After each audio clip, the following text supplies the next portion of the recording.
Beasley Media Group station, broadcasting live from the Comcast Business Studios, powering possibilities. 97.5 The Fanatic and 97.5thefanatic.com. Now, Andrew Salchunas, 97.5 The Fanatic and 97.5thefanatic.com. And a good Thursday morning, Philadelphia. I'm Andrew Salchunas on the Midday Show here, 97.5 The Fanatic. I walked into Party City, as it is Pat Egan's 34th birthday. Happy birthday to Pat Egan. The photos all along the wall. I made a picture. I can't believe it. From Pat and I down in Clearwater. So I've made the wall. So a fun festive day here in One Bala Plaza, Suite 401. All right, so today's a day where we're starting to get some more NFL news. There's more players getting released. There's going to be more rumors about who the Eagles are going to be linked to. So today's one of those days where you just want to keep on listening because you never know what name might pop up. And we got a pretty big one right before the show started that I'm going to give to you in a little bit. But something I want to do today with you guys on the phones at 610-632-0975, I want to try to get to know you guys a little bit more when it comes to your love affair with athletes or specific athletes. So it's Thursday now. This is how impactful Jason Kelce is. It's Thursday, and I'm still thinking about Jason Kelce's retirement speech, which took place on Monday at 1 o'clock, right? Like, that's how impactful this guy was, and not just his speech, like his entire career, what he meant to Philadelphia, what he meant to the Eagles. I was talking to Ricky yesterday during the crossover, after we hit the final break, and they were getting set for their show, and he was saying he was just in awe at how emotional people were after the press conference. So,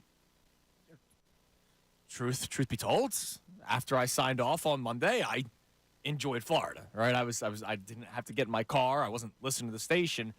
Ricky was telling me Tyrone and Jen took multiple callers of people like in legitimate tears, crying, not just about the press conference itself, but just the fact that it's a new era now. Jason Kelce's gone, and Fletcher Cox will soon be gone, and next it will be Brandon Graham because he wants to play one more year. And then after that, it'll be Lane Johnson. And that 2017 core, and I know Rick Lovato and Jake Elliott were still a part of it, but that core is gone.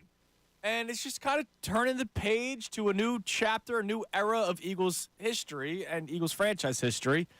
And some of the more beloved players that won the one and only Lombardi Trophy in Philadelphia are on their way out. So today I want to try to figure out what makes you love an athlete. Like, what is it that says for you, you know what, he's probably on my Mount Rushmore, or he's my top 5. Like the other day, I know Dylan McKinnon does a great job with all our Instagram videos that you see every single day. He has a question of the day on Instagram that he asks everybody.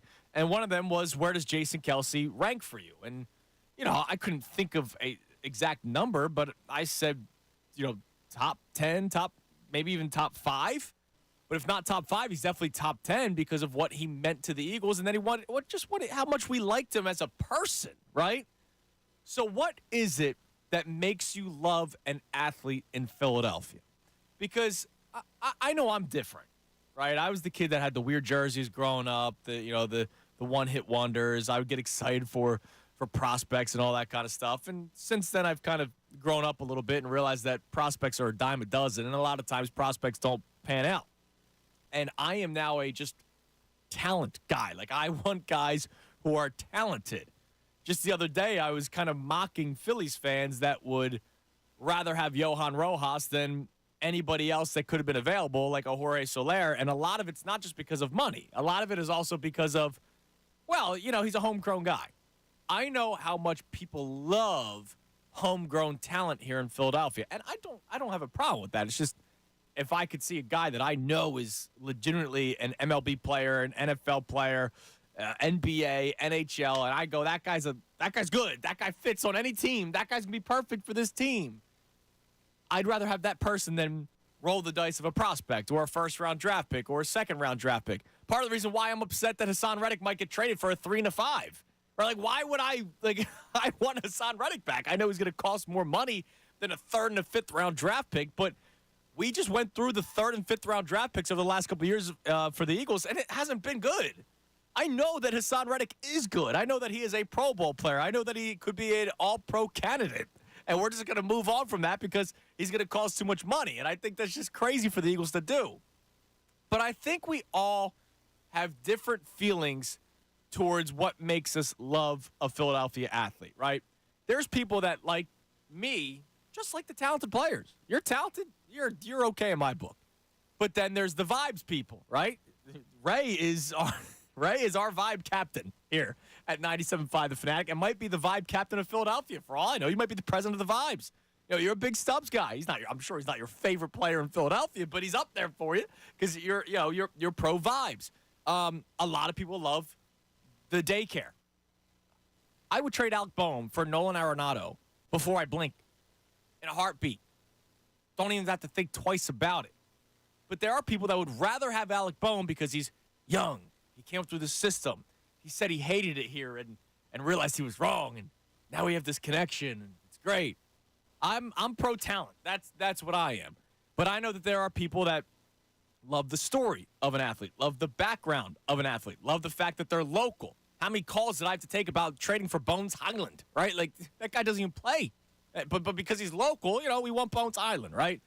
So what is it when you sit back and you go, man, I love that guy. I love that athlete. I'm gonna go buy his jersey. I mean, that's basically what it comes down to. Like, why would you buy someone's jersey? What makes you want to rep a specific player in Philadelphia? And what makes you say that person is on my Mount Rushmore? That person's on my top 5 of current athletes or all-time athletes. What is it? Would love to hear from you guys at 610-632-0975 because I'm trying to go deeper into the mindset of the Philadelphia fan and why we connect with some players more than others. Now, Jason Kelce, not only did he connect with us because he was one of us, it seemed like he buys a house down the shore, he walks around eating his ice cream cone, his flip-flops like he's just a regular Joe. It also helps that he won a Super Bowl and had that speech, right? Like, that's a big part of it, right? There are other guys that won the Super Bowl with the Eagles that we don't have that sort of connection with. So what is it that goes into your love of any athlete? And it's funny, on a day like today, I asked that question, and on the same day, Ben Simmons is now out for the season again. He was a guy that I loved. I loved the idea of Ben Simmons becoming the next Magic Johnson. And then the second he started dogging it out there, the second he didn't want to be here anymore, I say, bleep you, get the hell out of here. Jason Kelce was right when he said, if you just show that you want to be here, we will love you. You try hard, we will love you. And I'm sure that's it for some people. Effort is there for a lot of people. So I'd love to hear from you, 610-632-0975. Also, I think I said yesterday, Ray, they can't lose to the Grizzlies, and if they do lose to the Grizzlies, oh boy. The Sixers lost to the Grizzlies yesterday, and they didn't just lose to them. They were embarrassed in the fourth quarter. Outscored 34-16, man, to the Memphis freaking Grizzlies. And Tobias, dude. Well, that lasted a whole two games. I'd say 3 at 18 the other night. Tobias Harris's season turned around for a whole 2.5 games. And yesterday, 3 for $1 million from the field, 8 points. The Sixers had 6 players in double figures. Batum, Reed, Hield, Payne, Oubre, Jeff Doughton, who's all of a sudden getting Magic Johnson minutes on this team. And Tobias Harris finishes with 8. It's almost over, guys. It's almost over. All right. Would love to hear from you guys. 610-632-0975. Get Ray's thoughts on this as well. Sixers on the table, obviously, after an embarrassing loss to the Memphis Grizzlies like that last night. And also, we got to react to a big day for the Flyers yesterday. Big day. Incredible trade. Great work by Danny Briere and Keith Jones. Can't wait to talk about that coming your way next right here at 97.5 The Fanatic. Fanatic Sports Update. Sixers fall in the fourth. I'm ready.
It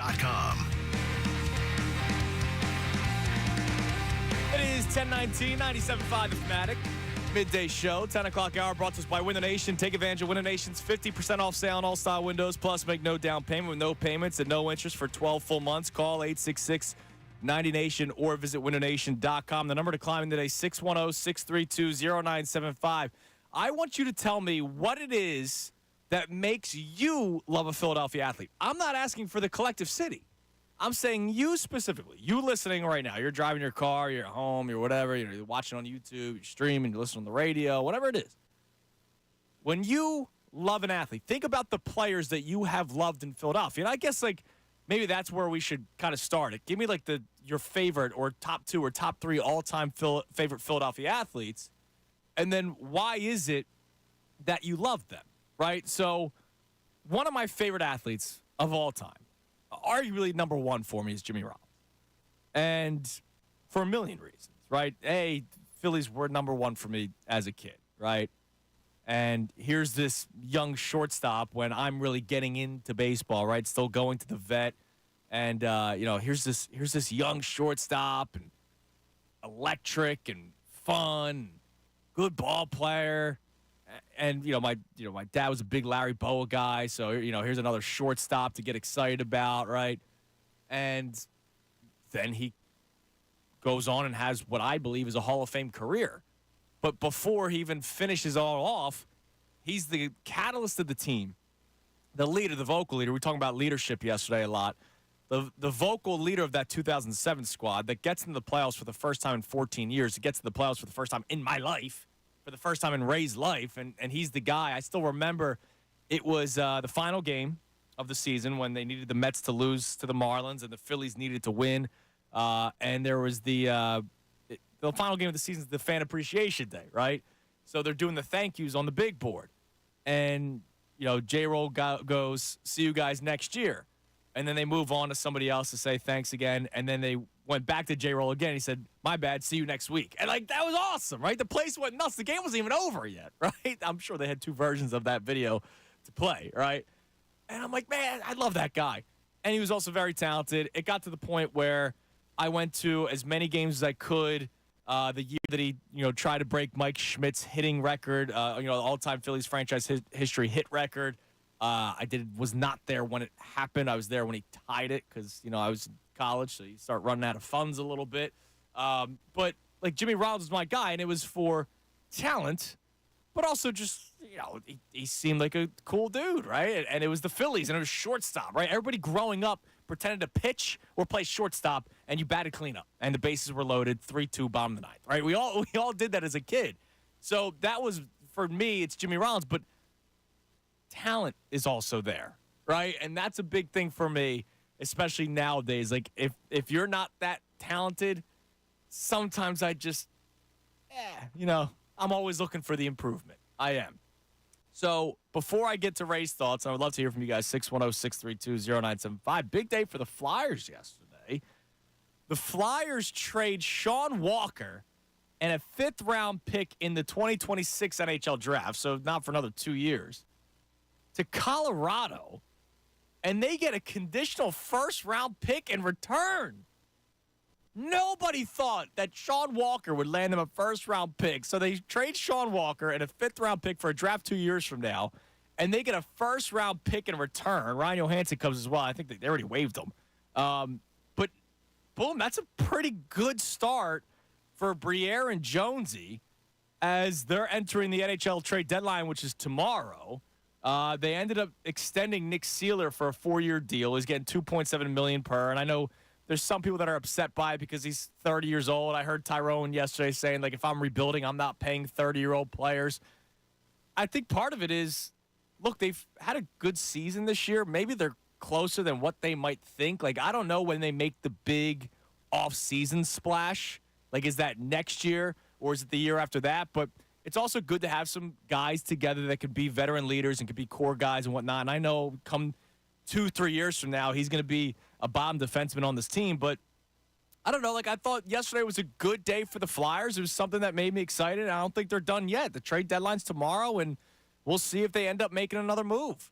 But pretty good start moving on from a guy that I don't think anybody thought would land him a first-round pick, and they got a first-round pick out of it, which is a pretty big deal for a deadline team, for a team that's selling.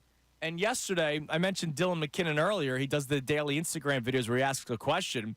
Yesterday, he asks all of us, would you rather them be sellers or try to make a push for the playoffs? And I said, I think they could do both. Like, I think they could trade some players away and probably get some decent value for it. Now, I didn't expect a first-round pick for Sean Walker. But you trade some players away, get some value in return, and then the guys that you're going to keep, the guys that are going to be sticking around, like, you're still the third seed right now in the Metropolitan Division. Now, you got a very difficult stretch coming up with some very good teams, and if you get through above water, they should still be able to make the playoffs even after being mainly sellers at the deadline. Good morning, Ray. What's going on? Good morning. Yeah, good day for the Flyers yesterday. Good start. Yeah, good start with the trade. I am hesitant on the whole pay and seal thing, but hey, the Walker trade, you get a first-round pick out of that one. I'm not going to be upset with that. They'll explain. Here's the thing. Let's wait till they explain, right? Like they'll have the press conference after the deadline, and I'm sure that question will be asked: why are you giving a guy a 4-year deal who's at the age of 30 when you're rebuilding? Yeah, and that's probably the answer they'll give. Well, we like his veteran leadership. He's a gritty player, blocks a lot of shots, right? Right. There's the nuts and bolts and stuff that he does, right? He might not be the most splashiest guys player. that block shots. Right, exactly. That all that stuff's going to be there. And okay, so be it. Yeah, so be it. I just thought that was an interesting move. Sixers brought in Carl Landry. Sometimes you need the vet. Yeah, sure. I don't know. I'm not comparing the two necessarily on that one. Think you could have gotten value, but hey, you know what? You're able to get a first-round pick for Walker. Ultimately, that's a win of a day for me. I'll be confused about the Sealer thing another time, but the Walker one is a win for me. Because nobody was expecting a first-round pick. I was not. No. I can tell you I was not. I didn't think they were going to get that. So that was a pretty big deal. All right. So you're a vibes guy. You also like talent. Yes. Yeah. So mostly. what is it that makes you love a Philadelphia an athlete? I guess period. But obviously we're in the market of Philadelphia. So what is it that makes you love an athlete where you go, man, I'm gonna either buy his jersey or that's the guy I'm always gonna root for, or that like what makes you love a Philadelphia athlete? I think like you were describing that Phillies run. At that point, it was just pure talent. You do anything that like kind of puts me in awe, I'm in on it. And then all of them became heroes to me because I was so young and they won a World Series. And it's like, right. Yeah, you know what? You guys all are winners in my book. I do find myself falling for the story a little bit more on some players. Okay. Like, I think that's something that I take into account a lot of, like the story of a player. Usually is something that helps win me over. And then, yeah, as much as I love, like, it's a kind of like if I had to do a little triangle, be like the talent, the story, and then absolutely the vibe. Like, I like the relatability factor of, the feeling of someone. Like, when we talk about why I love Stubbs, if you start going through the different plot points of it, it's not so much story, it's not so much talent. It's like, wow, this guy, something goes well, this guy likes to party. Now, let me ask you, has that changed for you? Because I'm going to say a name that is the complete opposite of vibes. Chase Utley had 0 vibes. Correct. 0. Absolutely. None. I don't think he had a vibe pulse. But how many kids do you know named Chase nowadays and dogs named Chase nowadays? Right? Like everybody loved Chase Utley. Chase Utley, you are the man, right? And he was one of the leaders of that team, one of the better players of that team, also a potential Hall of Famer. But he has 0 vibes. None. World bleeping champions. There you go. There you go. There's okay. your. But I think, for him, I think the talent just superseded everything. And I think also Chase was, for people, I'll lump you into my age. Chase was the one where, Dad pointed at the screen. Oh, look at the way Chase Utley plays baseball. Right. That's the way to. And I think that was just ingrained, like, as much as he has 0 vibe to him, he had, like, the aura of. Well, he had the Philadelphia blue-collar style of play, playing hard, always on the dirt. Right. Whether he's in the field or he's gonna wear swiping that pitch. bags or exactly. That's another one. So toughness, I guess, is probably the one that people would. Would right, and that's why I'm asking specifically for you that are listening. You're listening right here, and you're thinking, man, what is it that I love a Philadelphia athlete? Like, give me like the top 2 or 3 reasons. Give me the players that fit into that mold for you, because for me, it's ultimately like talent. Like, I don't necessarily care about vibes if I'm being completely honest with you, right? Like. do I have a special place in my heart for like guys that seem like just good guys? Like, yeah, like I wanted to trade Rhys Hoskins 5 different times, but I still have he seems like just a great dude, right? He did a lot of amazing things in the Philadelphia community. Like, I have an appreciation for Rhys Hoskins. He's not top 3 on my list, but I'm sure for some people he might be. Talent, homegrown guy, was here through the awful times of Phillies baseball, was here when they got back on the map, the bat spike moments, right? Moments is probably a big part of it for people. So I would love to hear from you guys. 610-632-0975. What is it that makes you love an athlete? And again, this all stems off of Jason Kelce retiring on Monday, and that's somebody that I think a lot of people would say is the guy that they love most, or top 3 or top 5 or top 10. But what goes into it?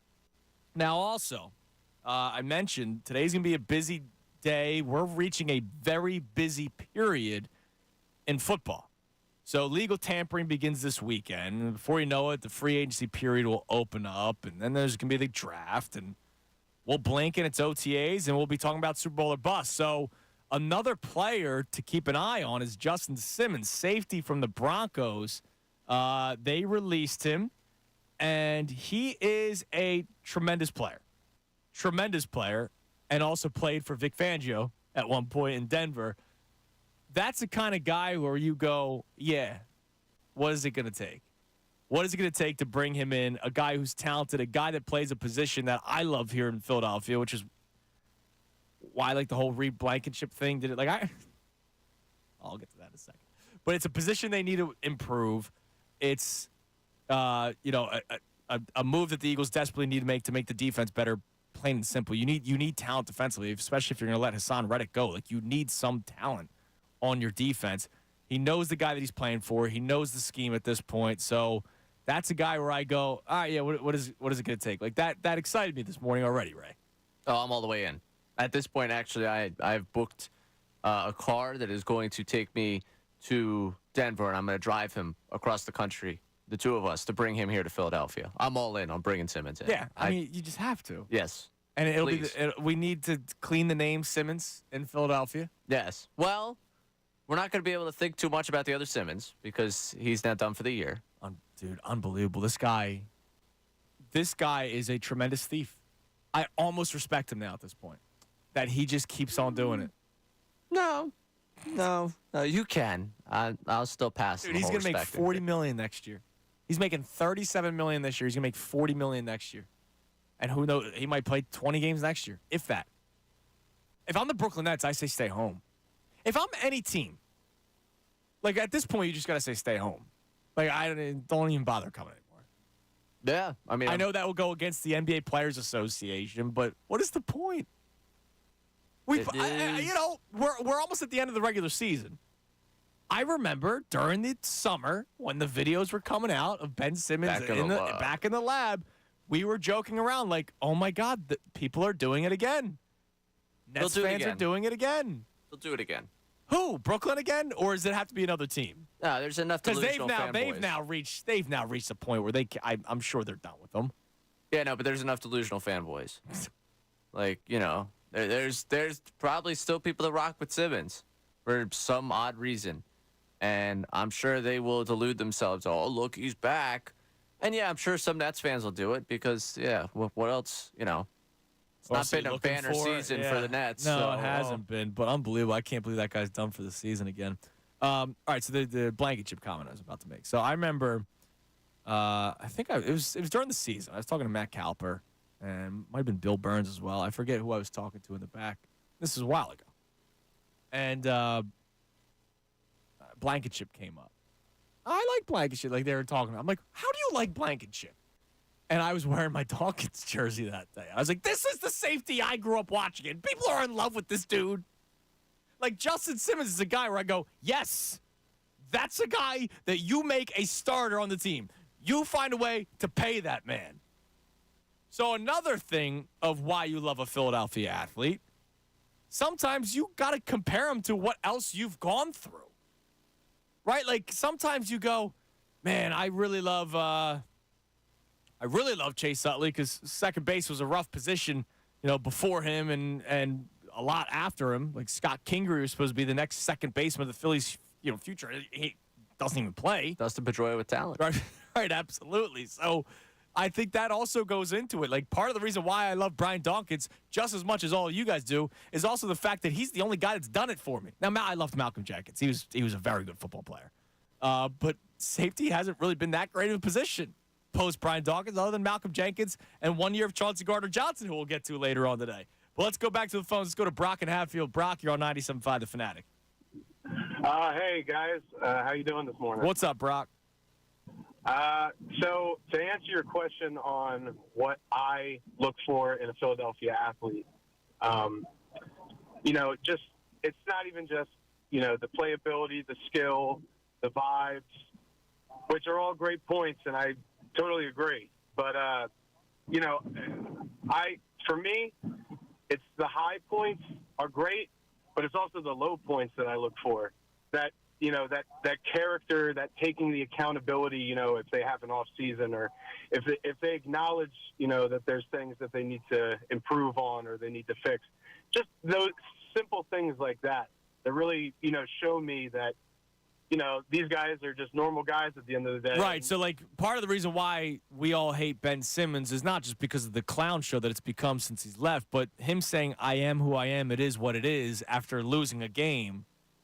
Like, that rubs everybody the wrong way. But a guy like Trey Turner last year, even though he was a mess, he was pretty open about, I suck right now. Yeah, it's those kinds of things that, it's just like that level of respect, getting on everybody else's level and hey, being able to take that criticism and, even just having criticism in themselves, and knowing that they need to improve on things and not taking it to such a personal place as like you said, Ben Simmons, he would be talking about the city and this, that, and the other. And I mean, that's just another thing that'll just, that'll drive any Philadelphia sports fan insane. Right. If you show any slight toward the city, you're no longer a good player in our books. And thanks for the call, Brock. And if you show a little bit of love for the city, right, you skyrocket in a lot of people's books. If you can, get me the Jason Kelce clip that we played a lot the other day about, how it's not that hard to play in Philadelphia from his press conference. Like, when he talks about that, right, I'm sure you can think of 5 to 10 players right away that just kind of relate to that, where you go, yeah, that guy got it, and that's why we love him so much. This was Kelce from Monday. No one celebrates their own like the city of Philadelphia. Athletes become demigods in this city, even ones whose deeds span decades before. The Eagles are the #1 ticket in town, the most talked about thing at nearly every moment. But that amount of attention, you better be ready to overcome the lows that will happen and be ready to persevere in the face of the criticism. They will let you know when you are not performing well, but they will also love you if you show effort, aggression, desire, the will to fight. They will love you in this city if you love it the way you love your brother. You will be loved by going above and beyond to show that you care, because they care. They've been caring for generations in this town about this team, and they aren't about to accept a bunch of excuses and soft-ass nonsense representing the name on the front of the jersey, something they've invested their entire lives in. If you don't like what the fans and media are saying as a player, it's very easy. Love them, treat them like your brothers, and go out and play your balls off. Wear your heart on your sleeve, and I guarantee you change those narratives. So that was Jason Kelce from Monday. And there's a bunch of players like that have walked through the city, which is why a lot of people have them, #1 on their list. Like, I go back to Brian Dawkins. He had the love for the city, and he just played his balls off every single week when he was in an Eagles uniform. So what is it that makes you love, and it doesn't have to be an Eagle. It could be any athlete in Philadelphia. What makes you love an athlete in Philadelphia, right? And if you want to tell me who that is, I would love to hear from you at 610-632-0975. But I'm trying to get to the bottom of it. What's the majority reason, right? For me, it's talent. I like talent a lot. I love Joel Embiid because he's very talented. I know Joel Embiid is not near the top for a lot of people. There's a lot of people that don't like him. So we also don't have to see eye to eye on this. There are guys that I love that I'm sure a lot of you don't. Because I don't think he plays hard enough. Meanwhile, he's diving on the floor with his injured knee. And he's doing whatever he can to come back come playoff time. We did poo-pooed his 70-point performance. Ridiculous. So I'd love to hear from you. 610-632-0975. Saquon Barkley. I read a story in the New York Post this morning for a couple days ago of potential interest. So I have a question about Howie Roseman that I wanted to get to today. So I'll open that up next as well. It's a question about how big this offseason is for Howie when it comes to your opinion of him. Because I feel like he's still in everybody's good graces. But because there were a lot of people, myself included, that wanted him relieved of his duties a few years ago, he seems like the kind of guy that people might switch on at the snap of a finger if something doesn't go all that well. So think about it for a second. We'll dive deeper into it next. More of your calls on why you love or what makes you love a Philadelphia athlete, 610-632-0975. But think about this offseason for Howie and how big it may be when it comes to your opinion of him. We'll discuss that next right here, 97.5 The Fanatic. Fanatic Sports Update. A mess again.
Salchunas. 97.5 The Fanatic and 97.5thefanatic.com. It is 10:48 on the Midday Show, 97.5 The Fanatic, Andrew Salchunas. Matt Breen of the Inquirer, Inquirer.com, will be joining us coming up at 12:30 today. Other than that, it's your calls at 610-632-0975. Got a lot of random stuff in store for you today, all surrounding Philadelphia sports, the Eagles, and what we love about Philadelphia athletes. What is it that makes you love a Philadelphia athlete? Like when you say, I love that guy, what leads to you saying that? Because I think we all have it differently. So I would love to hear from you what that is. Now, before we get back to the phones at 610-632-0975, I also want to open up a second topic. How big is this offseason also for you personally when it comes to your opinion of Howie Roseman? I asked this question because yesterday during the New Heights pod with Jason Kelsey and Travis Kelsey, Jason Kelsey basically explains the hardest part of retiring now was leaving after the major collapse, but also missing what he believes will be a big bounce back season. If you've listened to this show, I said that before Jason during the podcast because I believe in Howie Roseman. I think this offense is still going to be very good, especially now under the tutelage of Kellen Moore and not Nick Sirianni and Brian Johnson, which was an absolute disaster last year. And the defense was ignored last year in the offseason. Howie Roseman has since admitted that. So I think this offseason, he goes into it. The cap wizard that he is, he's already making moves. They released Avonte Maddox yesterday. They've already moved on from Kevin Byard, right? Like he's making things work already, opening up some cap space. There's going to be some decent money for them to get a couple of players. And we know that Howie is a cap genius, cap wizard. He's always good at finding the guys coming off of their rookie deals, probably not spending as much money as other teams would, finding the diamonds in the rough. He lives in free agency and trades more so than drafts.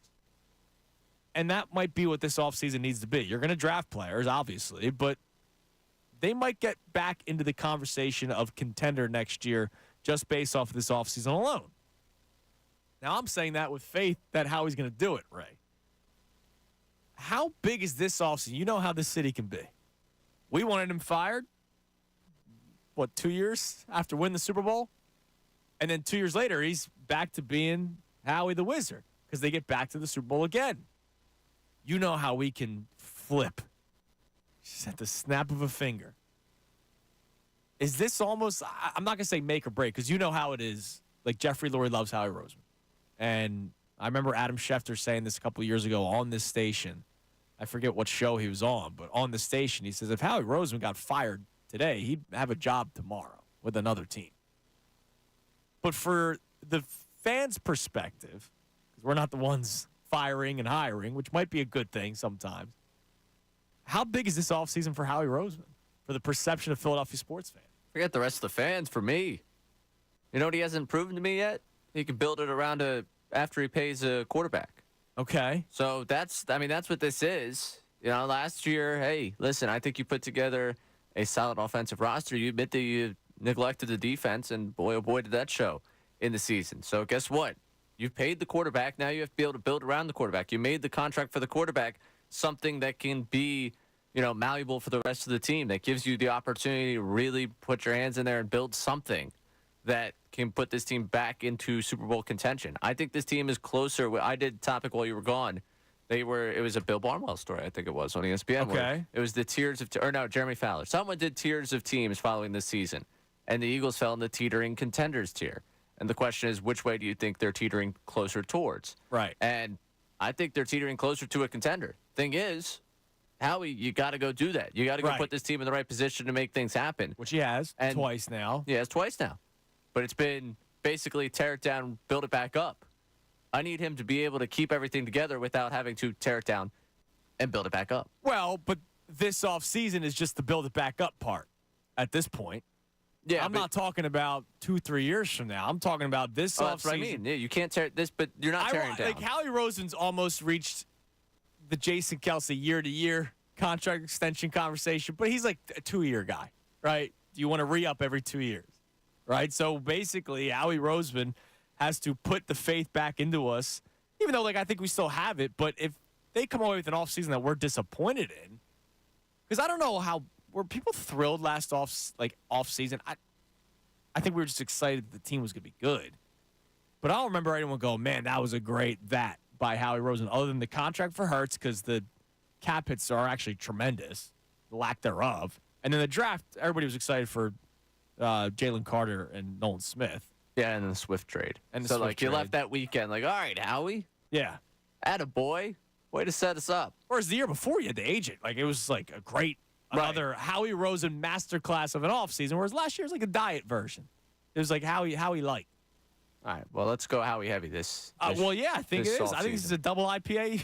Yeah. This is a double IPA This is offseason a for Howie. 12%er right here. But if it doesn't happen, how quick are we back onto the Fire Howie bandwagon? Because it wasn't that long ago when we did that, and it wasn't long before that we did it. It's he's rebuilt a team 3 times. He's also been under the fire 3 different times in Philadelphia. I wonder if this offseason is one of those make it or break it for people. So I'd love to hear from you, 610-632-0975, because there's a lot of names that are out there. I mentioned Justin Simmons, the safety from the Broncos, who that was not getting tagged. He's released. He's now out there as a free agent. He played for Vic Fangio when he was in Denver. So obviously there's people that have eyes on him already. And another one, so there's a story in the New York Post from 2 days ago. I'm sorry, I was down in Clearwater, so I missed it a little bit. This guy, Ryan Dunleavy. Saquon Barkley landing spots. He mentioned 2 teams in the headlines that I will not say right away. Among potential suitors in NFL free agency. And he went into it under the belief of it makes sense, and also there's mutual interest. The Giants. No shock. A return of Saquon Barkley. The Houston Texans, which would actually make a lot of sense because of, as you said, how he's got to build a team after paying the quarterback now, right? They haven't paid C.J. Stroud yet.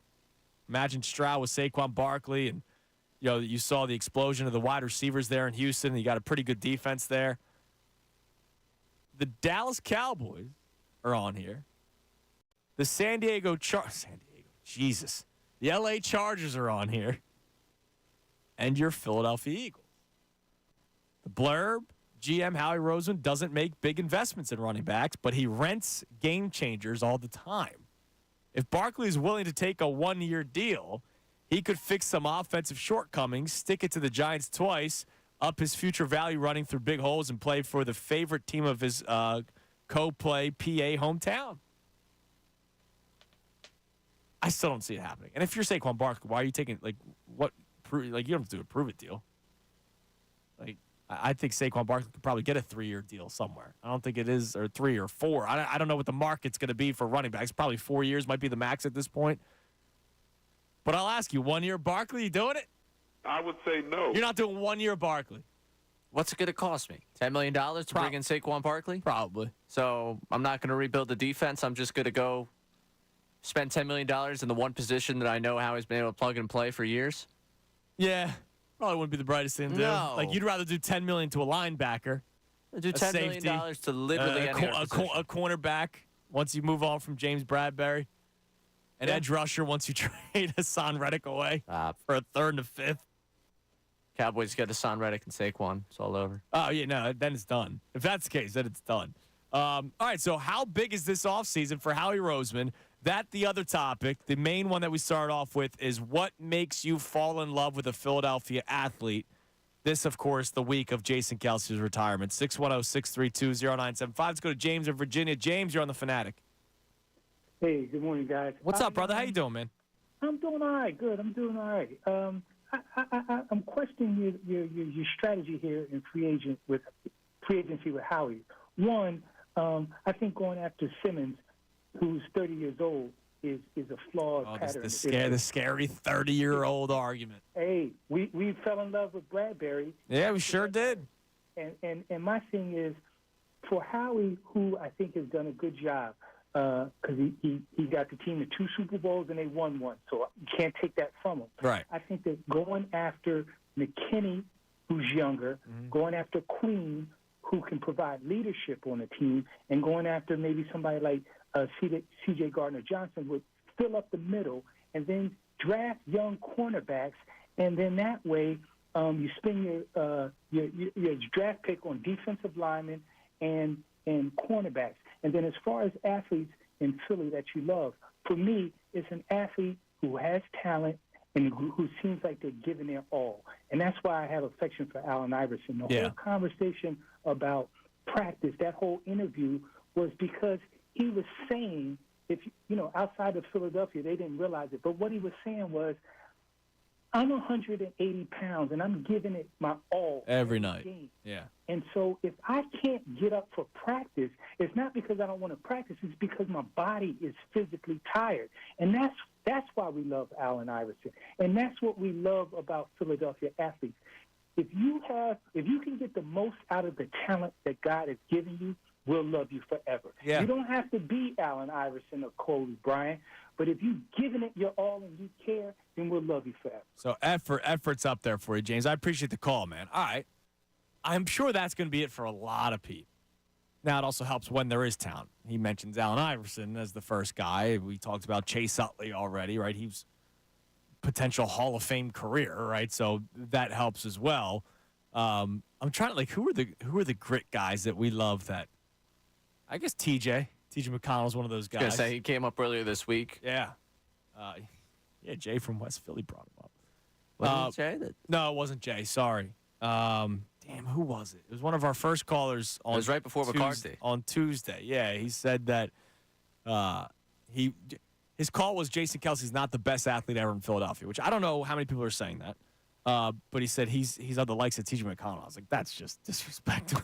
Yeah, was it literally Chase Utley, Jason Kelsey, and T.J. McConnell? I think that were the three names. That might have been it. Yeah, 3 of the 4 in his Mount Rushmore right there. Yeah, it's disrespectful to both of them. Both Chase Utley and Jason Kelsey. If you're also putting T.J. McConnell in there, disrespectful to T.J. McConnell. Why is that? Because you put him in that weight class, you expect him to be able to swing like that, and he knows he can't swing like that. You know, yeah, he does. He does. He knows he's not a part of that group. All right, so he's anti-Simmons because of the 30-year-old thing. And look, I get it. I know the big 3-0 is a scary thing, and he's right. They just did that with James Bradbury, and it fell apart. So if you don't do Simmons, that means you're taking Xavier Howard off the board because he's another guy that's available who's at the age of 30, right, who played with Vic Fangio. Right? Like, that means all these guys you're taking off the books. Corners, safeties. You got to get rid of Hassan Reddick because he's going to be the age of 30. Now, Hassan Reddick. Temple's doing its best to get Hassan Reddick a contract. He was just named to the 30 under 30 for Temple. So they're reminding you he's under 30 years old, everyone. We can't get rid of Hassan Reddick. He's still eligible for 30 under 30 awards. That's actually impressive. So that's probably why I didn't ever make it. Well, now you're 30. Yeah. I think that's also we haven't used your insight as a 30-year-old now. You know, you turned 30. How do I feel? How much has changed over the last couple months? Because obviously Simmons is going to go from one of the best players in the NFL to kind of where you're at, physically right now. So how do you feel as a 30-year-old now? What's changed over the last couple months since you turned 30? I still got it, but everything cracks when I stand up and everything hurts. And I also don't have the same medical equipment and workout equipment and training staff and medical staff. How much longer in your prime do you think you still have? Radio? I've never had a prime. I never will have a prime. Are we talking about physical condition? Physical condition. I could tell that my my Peloton biking numbers they've dipped a little bit. Really? They have. Were you showing signs of this before 30 though? This is important. Were there regression signs? Yeah, but that was childbirth. Like that kind of, not sleeping has kind of not helped that really. I see. Yeah, we'll see. I could have a resurgence. Wouldn't be the first guy. Look at David Buchanan. He's on a major league roster. Well, not non-roster. Come on, non-roster invitee. Come on. I don't know. We'll see. Some days I feel spry. Some days I don't. How's that sound? Okay. Hangovers are the thing that everybody was accurate about. Hangovers last longer. That's tough. They last longer. That is something. And eating a crappy meal the night before, and the next day, you feel it. Yeah, you feel it. That's accurate. People were spot on when they say once you turn 30, it changed. Yes. So as this all relates to Simmons, Which one? Justin Simmons. the one that I'm interested in being here, not the one not the guy that's done for the season again. Yeah, sorry. Unbelievable. If you're just tuning in, Ben Simmons done for the season again this year. Unbelievable, dude. But as it relates to the Simmons that I want in Philadelphia, you're giving him what? No, you're not giving him a Four- 6-year deal. Yeah. 2, And, 3. by the way, let's remember who the GM of this team is. He might be able to get out of it in 2-3 years. Darius Slay right away last year when they reworked the deal, what was the saying? Well, they reworked the deal where they can get out of it after one season. Now, he's the guy you would keep, not James Bradbury. Should have done a better job being out of that one. Right, but it's just funny how that's usually the thing that Howie Roseman's pretty good at is working the contracts out so it doesn't kill the cap and also finding outs at the end of it. So I believe in Howie Roseman to do that. Let's go to David in Ben Salem. Davey, what's up, man? Hey, Andrew, how you doing, my man? Good, David. How are you? Hey, I just want to thank you for them great broadcasts down in Clearwater last couple of days. That was excellent. My Great radio. pleasure. My pleasure. It was awesome. I can't wait to be going back to work for the Philadelphia Phillies again this year. So just wanted to discuss a little baseball with you, and I'll give you my 2 athletes who I think are going to make an impact in this town for years to come. Okay, what do we got? What do we got talking baseball? So basically, I've been hearing now. I know you talked to Jason Stark down there the other day, and he thought the Phillies were out of the running for both pitchers, Montgomery and Snell. But I keep hearing rumors floating around that Montgomery might still be in the mix. I mean, look, I'm sure if the deal is right and Bryce Harper's public backing of it, without a doubt. I think, look, that's the biggest one. Bryce Harper's public interest in Blake Snell and Jordan Montgomery probably helps out a little bit. But that's only if the number comes out. I mean, they're not going to give him 8 years, and they're not going to give him. They're not going to give him more money than Nola. Yeah, he's got to take a lower deal, and I think that's the only way it happens. But it's just like I said, I'm looking. But here's the thing: if he takes a lower deal, that means any team might be. You know what I mean? Like that's going to be hard. That's going to be hard. But it's definitely something I'm still interested in. But yeah, I mean, the way Stark said it, and the way from what I talked with him off the air too, it doesn't seem like it's going to happen, at least at this point, like you said. Right. I would love to add one of these 2 guys to this rotation right now because I don't know if I can trust Taijuan Walker. And Sanchez showed me a lot last year, but who knows what's going to happen this year. So the key is they got to get off to a good start. They have to get off to a good start this year. So I'll give you my 2 athletes, 2 of the younger ones who I think really get this city right now. Travis Konechny from the Philadelphia Flyers, who's improved every year since he's been here. And, of course, Tyrese, who we all love. And I think both these guys want to win. I both think they understand this city, and they know how the fans feel about Philadelphia sports. No, you're right, David, and I appreciate the call. But I do think Ray's been making a good point the last couple of days. Let's see what it's like once the payday starts. That's a big one. He's also beloved because he's making, a couple mil maybe right now? He's exceeded your expectations and everything that they've paid him. Absolutely.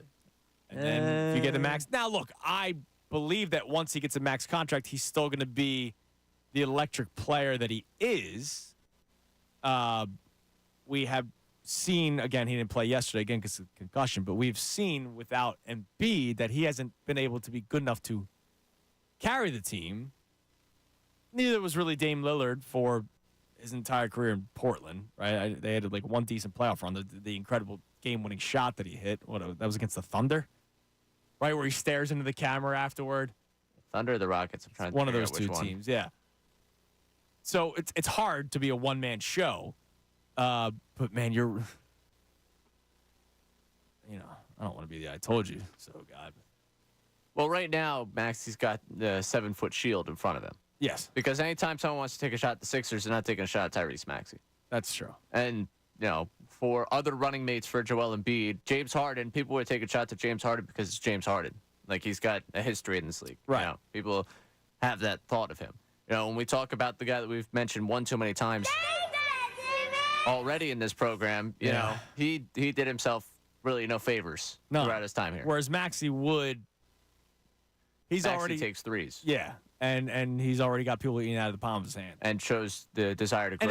And effort. Yeah. James from Virginia said effort, like just effort straight up is effort and talent, which is why he had Iverson as number 1. But yeah, another horrible loss yesterday for the Sixers, and now just half a game ahead of the Pacers for the 8th spot in the Eastern Conference. Pacers play tonight, Yeah. so that's good. That's Yeah. it's gonna be fun. When will a caller call in, Ray, and say, you know what, Andrew?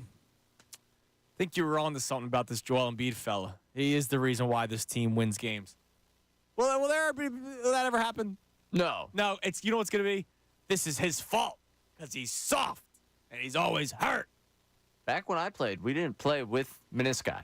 We just kept rolling. Dude, bad year for the meniscus. Yeah. Karl Anthony Towns, torn meniscus last night. The meniscus, is it a weak body part? 610. I'm like kind of sad for the T-Wolves. Like, not that, like, I'm not necessarily rooting for them, but Yeah, but it's a fun story that the Minnesota Timberwolves, who have been irrelevant since Kevin Garnett left, are the 1 seed in the Western Conference, and their second best player is now done for who knows how long. like for all the super teams they tried to build out west, like the 2 teams right now being the Thunder and the Timberwolves has been a lot of fun. I've enjoyed it, and that news, like you said it to me earlier when we were getting ready for the show, and I was kind of hurt with it. I was like, really? Why? Why you got to do it? Why? Listen, man, it's a rough year for the meniscus. That's all I know. Rough year for the big man. Yeah, seriously. Can't build around him, right? Maybe we should get rid of Joel Embiid and ignore the fact that the Sixers have literally been on a downward spiral since he got hurt. The number to climb in is 610-632-0975. I'll reset the entire show coming up next. But to think about it during the break, what is it that makes you love an athlete, right? What is it like? What's the number one quality where you go, that's the reason why I have his jersey, or that's the reason why I have a picture of that dude in my man cave, or that's the reason why I will never say a bad thing about that player, right? Because we all have that player. For a lot of you, it's Jalen Hurts. You refuse to be critical of him. That's another thing. Like the bond that you share with this athlete to the point where you don't even want to be critical of them. You want to give them all the space in the world to try to improve. And I've been guilty of it. Hello, Ben Simmons, Carson Wentz. I was guilty of both of them. I would overlook the downfalls of those two guys because I still thought there was something in there. If this thing changed, or if they just did that, or if they just try a little bit harder, if they just got smarter, if you just brought back John DiFilippo, right? Like I made those excuses too. So I'm not I'm not saying that I don't have that as well, because I do. So what makes you love a Philadelphia athlete when you have them in your top 5 or top 10? And also the Howie Roseman offseason. How big is this one for you when it comes to your opinion on him?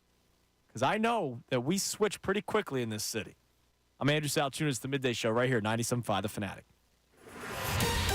Fanatic Sports Update. Sixers falling the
11:18, 97.5 The Fanatic, 11 o'clock hour, brought to us by Golden Nugget Jewelers. That's where Philly gets engaged.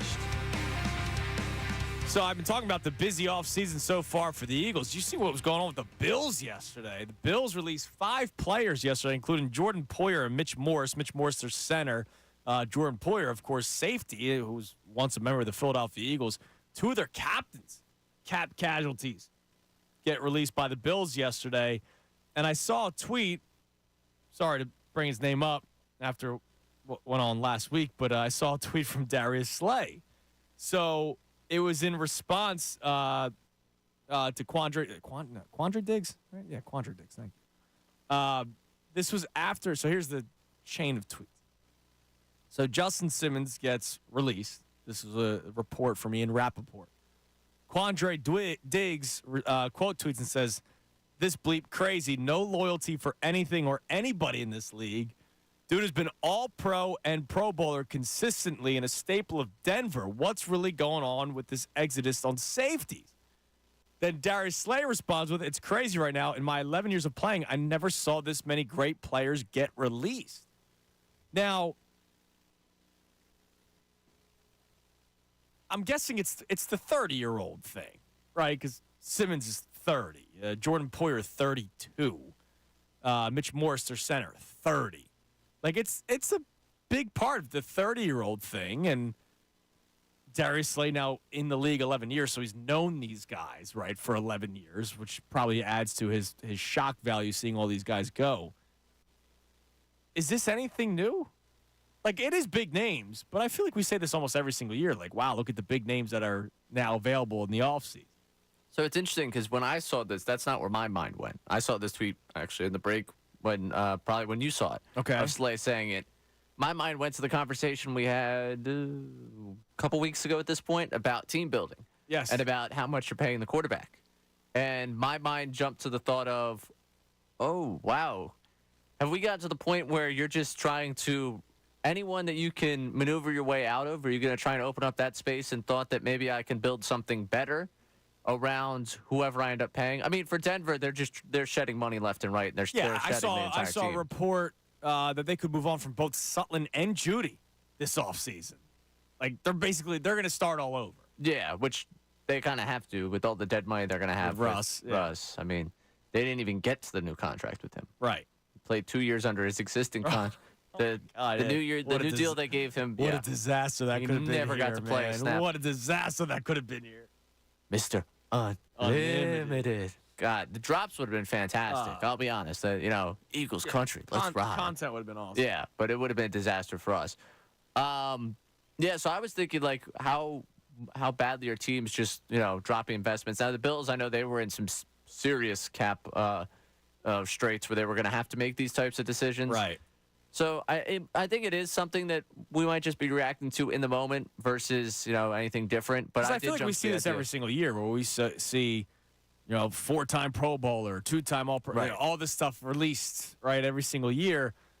But it's always the same thing. It's 30, right? It's up for their potential third contract in their career, right? We see it all the time. Or they're 1 year. Because here's the deal. We also have to realize that 1 year left means no years left.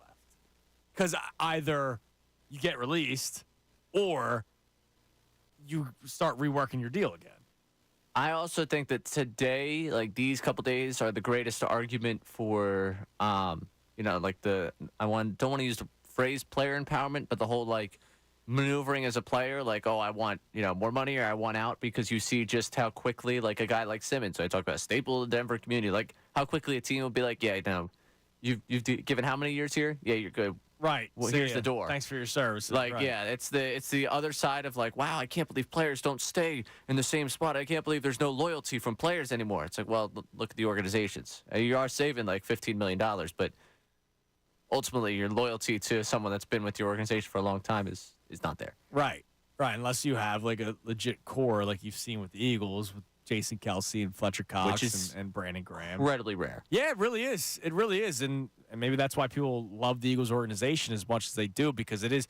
Look, I told you when I was in Jamaica, like everybody that I talked to that was a fan of a different NFL team was pro Eagles. They love the organization. So maybe that's part of it too. Just the way this organization is run and how it's handled. But, yeah, so some big names now all of a sudden available, and, you know, we're going to talk about every single one of them about being potential signees by the Philadelphia Eagles. No Saquon. 1 year deal? No Saquon. It would be fun. No Saquon. It would be fun. Would it not? No You Saquon. wouldn't have fun? It would be fun. Well, I mean, yeah, the Eagles hand the ball off to Saquon Barkley to run in for a touchdown, so they're down 14. You know, Right. it's 35-21 instead of. I don't think it's happening. I think it would be fun. I don't think it's happening. And I'm not a Penn State guy, as you know. I Yes. just know that he's extremely talented. And as I've said, talent is basically number one for me when it comes to loving athletes. I defer to the great Les Bone with his tweet. Simmons helps you more than Saquon Barkley. Thank you for coming to my TED Talk. Yeah, that's true because your defense is also trash, and the Eagles can be all right with another 1 year running back somewhere else that's not for $10 million. 610-632-0975, the number to climb in to talk about our two topics.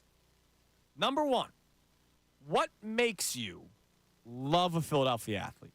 Think of your favorite player in any sport, right? Could be go back to your childhood, could be today, whatever it is. Think of your Philadelphia athlete that you love most, your number one favorite, and tell me why it is that you love that athlete. Because I'm trying to figure out at least what a majority of reasons are for people. For me, it basically comes down to talent. If I get rid of the childhood favorite players, right, because we all have our childhood favorites. So maybe I should say the here and now, right, or the last couple of years, who your favorite Philadelphia athletes are. Why is it? Because if I get rid of the childhood thing, like Donovan McNabb was my childhood quarterback, so I will always have a special place in my heart, Donovan McNabb. But the more and more information I know as I get older, like if I was 30 watching McNabb play, he might not have been my favorite athlete or one of my favorite athletes. You know, when you start hearing about stuff of like how he was difficult to work with and all the information that we know now when Deshaun Jackson became a starter, first time ever in two positions in a Pro Bowl game, and Donovan McNabb was telling his teammates that this is bad, this is wrong. Like, what? It's ridiculous. So what is it that makes you love a Philadelphia athlete? This, of course, stemming from the Jason Kelce press conference on Monday. The other topic, this offseason, how big is it for Howie Roseman when it comes to your opinion on him? Because I know how quick we can flip our opinions. We are very quick. Quick with the flip-flop, right? Howie Roseman is great. Howie Roseman should be fired. Howie Roseman is great. Howie Roseman should be fired. I still think he's in the good graces of Eagles fans, but if this is a bad offseason, I know that a lot of you will quickly turn again. So how big is this one for him? 610-632-0975. Let's go to Tom in Alabama. What's up, Tommy? Hey, bro. How you are doing? you? How are you? Fine. Ray, I certainly hope you're doing well. I'm doing great, Tom. I appreciate it. It's a big day for him. We'll talk about it after your call, man. Yeah, good luck, whatever it is. You know, you talk about what I want in an athlete. I want a guy like Bobby Clark who's going to be a captain, who's under the gun because he's got diabetes and we don't know anything about it, but he's going to go out there and he's going to leave it. He's going to cancel Bobby Orr out. I take a guy like Pete Rose who, no matter what, he wanted to be up there with the bases loaded in the bottom of the ninth. I take a guy like Lenny Dykstra who breaks his collarbone, comes back, and 3 games into he's already head sliding in the second base. That's what I want, somebody that's going to leave it all out there, that wants a max contract but is going to give me max effort. Okay, I love that. So it usually is effort. I think that's been one of the things that we're going to keep on coming back to is effort. Now, again, Tom, full disclosure, talent is number one for me, and all those players that you mentioned were very talented players. Like, do you love athletes who give effort but might not be the best on their teams? Well, I mean, it's just like Oprah Winfrey said. I mean, you can't be afraid to fail at something. I mean, if you give me everything you got, and I know you gave me everything you got, what more can I ask from you? You know what I mean? Yes, Tom. I hear you. Congratulations. Congratulations. That's all I'm going to say. My man's bringing Oprah onto the program. Can't be afraid of anything, Ray. Can't be afraid to fail. I was not ready for Tom from Alabama to quote Oprah on the program today. I was not ready for all of the 90 seconds that just happened there. I understood the first minute. Yeah, it was just, he's an energizing fella. He is. He's got a lot of different, But the reason why I followed up and then he went to the Oprah thing, which just yes. Yeah. You Talent. go, Tom. Don't be afraid to fail. It always like we always talk about the effort thing, but it's Iverson's effort, it's Jason Kelsey's effort, it's Chase Utley's effort. There's probably like a Ricky Council shows effort. Yeah, that's why he's one of my favorites of all time. Oh yeah. Except he's already taking the backseat to Doughton. Ridiculous. We need more council minutes. Yeah, exactly. Let's start having the discussion. We need more council minutes here. It's fun. We need better counsel. We already have people. We need better counsel. We already have people with council jerseys. I saw a photo of that on social media. Yes, that was crazy. So it's already taken over. Like there are people that it is legitimately. If you are something new, exciting, and you give effort, you're already number one. You're in. You are in. Like there are people that I would be scared to go into like their jersey closets and see where the years have taken them. Saw a Pache jersey in Clearwater. I forgot to tell you that. Really? Yeah, saw a Pache jersey. Yeah, well, not that's jersey. an investment. That's an investment right there. I wouldn't be surprised we start seeing Rojas a lot. Oh, there's definitely already Rojas. Like at least jerseys out there.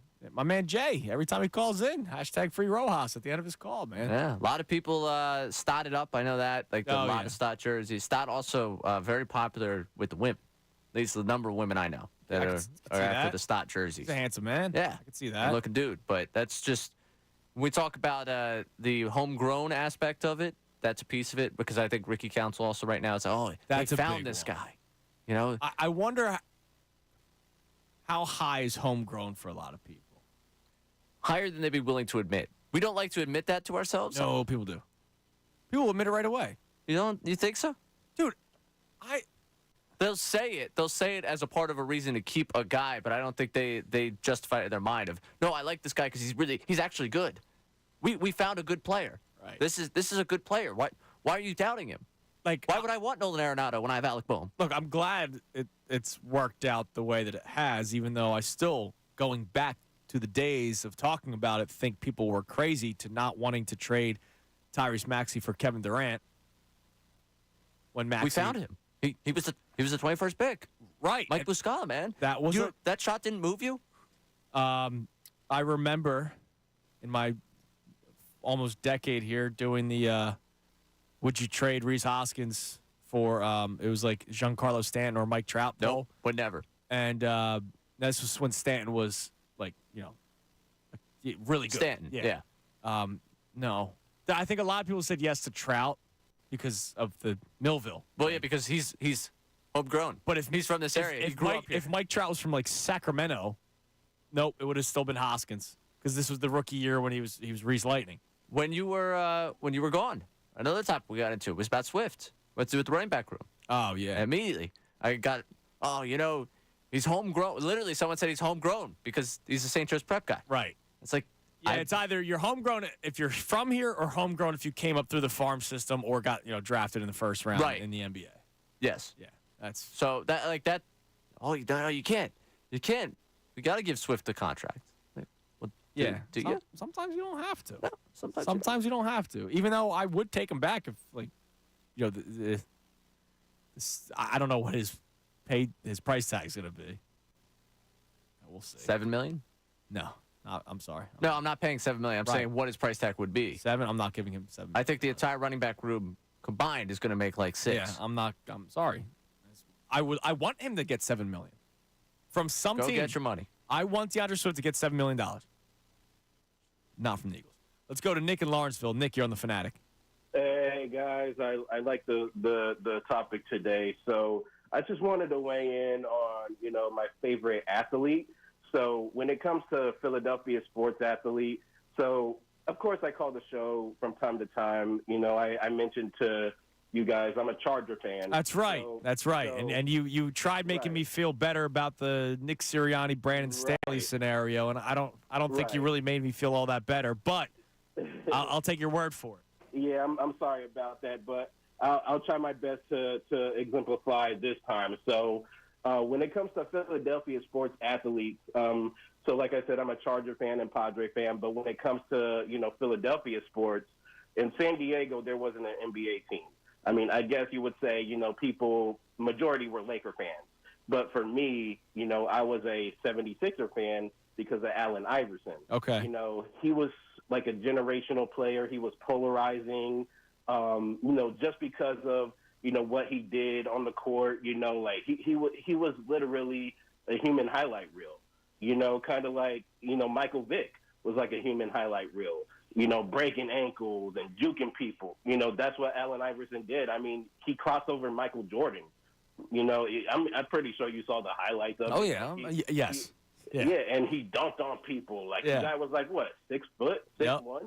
Dunking on people, like, skying over people. Like, I mean, that's like something that, no point guard. I mean, I'm pretty sure there is, but no point guard. So for you, it's not just the talent, but it's also like the highlight reel style of play too. Like, because trust me, Nick, I've done the YouTube Allen Iverson highlights, and you sit back for 10 minutes and you're just in awe for 10 minutes. You're just amazed of it. Like even in football, like I was just telling one of the radio hosts that connected me to you guys. Like I said, in football, even though I'm a Charger fan, I liked watching Donovan McNabb. Donovan McNabb was so, elusive. He was big. He was mobile. I mean, he was like a tree. He was hard to bring down. What was he, like 6'3", 240? But, I really wanted him to win a Super Bowl when he was with the Eagles when they went there and played New England. Of course, that didn't, turn out the way we wanted to. But, I just really liked great players. So for you, it's talent. I appreciate the call, Nick. So he's kind of more like me there when it comes to talent. Like, I've had this conversation with you guys a million times. I don't necessarily need to like the person as long as they're not, like, awful human being, right? Like, I mean, like, I don't have to be like, yeah, I want to grab a beer with that guy. I don't think I ever want to hang out with Jalen Hurts in my life, but I like him. Hurts still has the intrigue for me because, like, I really do want to see the closed door Hurts. You want to go behind the curtain, right? Like we, I know we mentioned the cheesesteak place that he went to, like after they won the AFC Championship game, and like it was like a just him and some friends. I'd love to see him in that relaxed, calm. He would never be in that relaxed, calm environment because he would meet me through this. I don't know if Jalen Hurts would make me laugh. Nah, see, that's where I think you're wrong. See, that's where if I had a dinner with Jalen Hurts, I think it would be a good time. And the guy, nice. Do you think cordial. You would make Jalen Hurts laugh? No. Okay. I think it would end up being like, we don't have to do this ever again. See, I think we at least are like, you know what? You give me another time, we'll figure it out. We'll do we'll do this again. And then probably, he deletes my phone number forever. But absolutely. I would think I'd be really interested to see him behind closed doors. I don't need to have a beer with him. Never want to have a beer with Carson. I was a Carson Wentz guy. Never want to have a beer. Never want to have a beer with Carson Wentz. No. So, but that's the thing. I don't care about that stuff. Like that to me, none of that matters. As long as you're good and you try hard, that's kind of what I care about. Speaking of beers and quarterbacks, yes. Did you see Nick Foles? Oh, the chugging of the beer? Yeah. Well, I've heard that story before. I forget who. I had a former Eagle on a while ago, and he told the story himself. I forget who it was. That Nick Foles was like the best beer drinker that they've ever been around. Like, apparently the dude could just throw him back. Would want to have a beer with Nick Foles. Would want to have a beer with Nick Foles. Would want to have multiple beers with Nick Foles. I had beers and then gave a fist pound to Nick Foles at FanFest last year. Does that count? That does not count. No. Even though I was wearing a sumo suit? You got to give me extra credit. No. No? No. I mean, you might stick out in his memory. That might be pretty cool. One of the cooler things about this job was the 2 minutes that you stepped out of the studio and Nick Foles called in that 2-minute span. That was an all-time while he was doing the FanFest hit. That's right. To line it up. The red light went. I was like, oh, Tunis missed out. No. Well, then I ended up picking up. Well, yeah. Because there was like 4 minutes before we came back on. Right. By the way, eggplant parm is checked in, which is a tremendous item. Slept on, the eggplant parm. I go chicken parm greater than, but the eggplant. Yeah, no, I like a eggplant solid. parm. Eggplant parm's a good item. Yeah. Eggplant parm says Iverson, Utley, and B-Doc for how good they were, how they played, and they cared. But because physical dominance and elite talent is rather elusive here, a reminder watching Eric Lindros play hockey was pretty damn special. Probably not first on many folks' mind, but he was remarkable. And that's a guy where, it was, I don't remember what the relationship was between Philadelphia and Eric Lindros other than, wow, this guy's really good. And I don't think anybody really cared that nobody really wanted to hang out with him or whatever. But I know a lot of people value the idea of, that's a guy that I want to hang out with. That's a guy that I want my kids to emulate themselves, off of. Those two things can go against one another. No. Would you want to go out with James Harden? Yes. I also would. I would not fit in. No. I would not be able to hang. But yes. We wouldn't fit in most of these scenarios. Yes. Yeah. But when you talk about would you want it, like I would absolutely, and I'll say I'll get the glass of wine because I think that's the way this would get set up, the James Harden wine. Okay. I would open up a bottle and talk with James Harden. Yes, I would. Yeah, I would absolutely. And do I that. wouldn't even have to talk basketball. I would just prefer wanted to- not to talk basketball. Right. Actually, there's so many more questions for James Harden I have that have literally nothing to do with what happens on the hardwood. Yeah. All right. This is not breaking news because nothing's done yet, so we don't have to hit it. But when Derek Gunn reports on Brandon Graham, Good sense. I believe it to be accurate. They have a decent relationship, the two of them. I'd say so. According to sources, the Eagles and Brandon Graham are still negotiating a one-year deal for what will be his 15th and final NFL season. Shows you how much respect Eagles have for BG. Rarely does a DN play his entire career with one team. And remember when I brought this up yesterday, I was kind of worried about it, but maybe it was just how we messed up. During the press conference from the Combine, he talked about Fletcher Cox and Jason Kelsey and how if they wanted to come back for another year, we will take them back because we don't want to see them play in another uniform. Now, you made the good point of maybe Howie already knew that Kelsey was retiring. Maybe he already knows where Fletcher Cox is leaning, and that's why he doesn't mention Brandon Graham.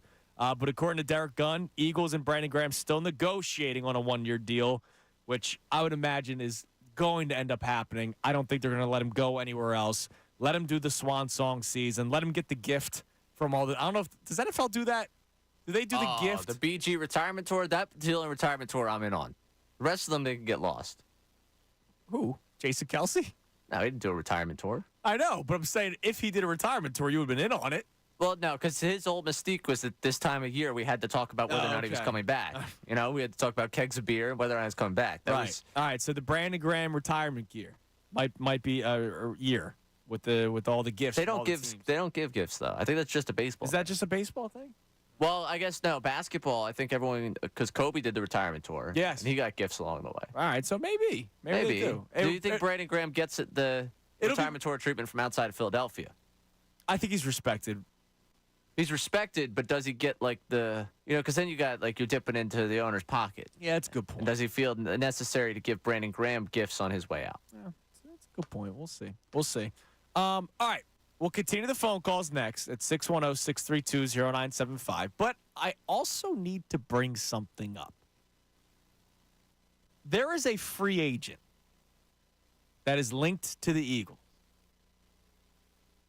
And I believe that a lot of you want him back, which means a lot of you are putting pride aside, which I guess that's a good thing. But this is also in the same week of Jason Kelsey retiring, and we love Jason Kelsey because he loves Philadelphia. He loves us. I'll tell you who this player is next, and I would love to know from you at 610-632-0975 if you're for or against it. I'll tell you the name, and I'm going to play you a little bit of audio from this person coming up next right here, 97.5 The Fanatic.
Chunas, 97.5 The Fanatic, and 97.5thefanatic.com.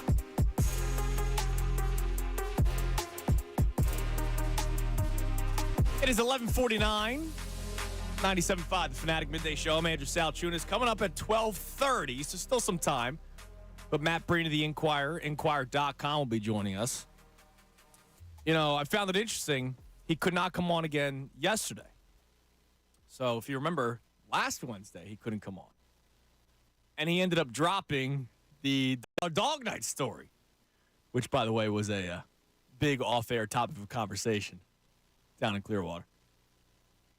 Yeah. People feeling some type of way? People asking, are people still bothered by it? And I was like, yeah. Not just bothered by it. We're leading the resistance. Right. Well, right. I'll let you be distanced from it. I'm leading the resistance. No, I know. I'm all for it. I'm for the resistance. I straight up said I'm not eating a hot dog. Told people in their face I'm not eating a hot dog this year. Sorry.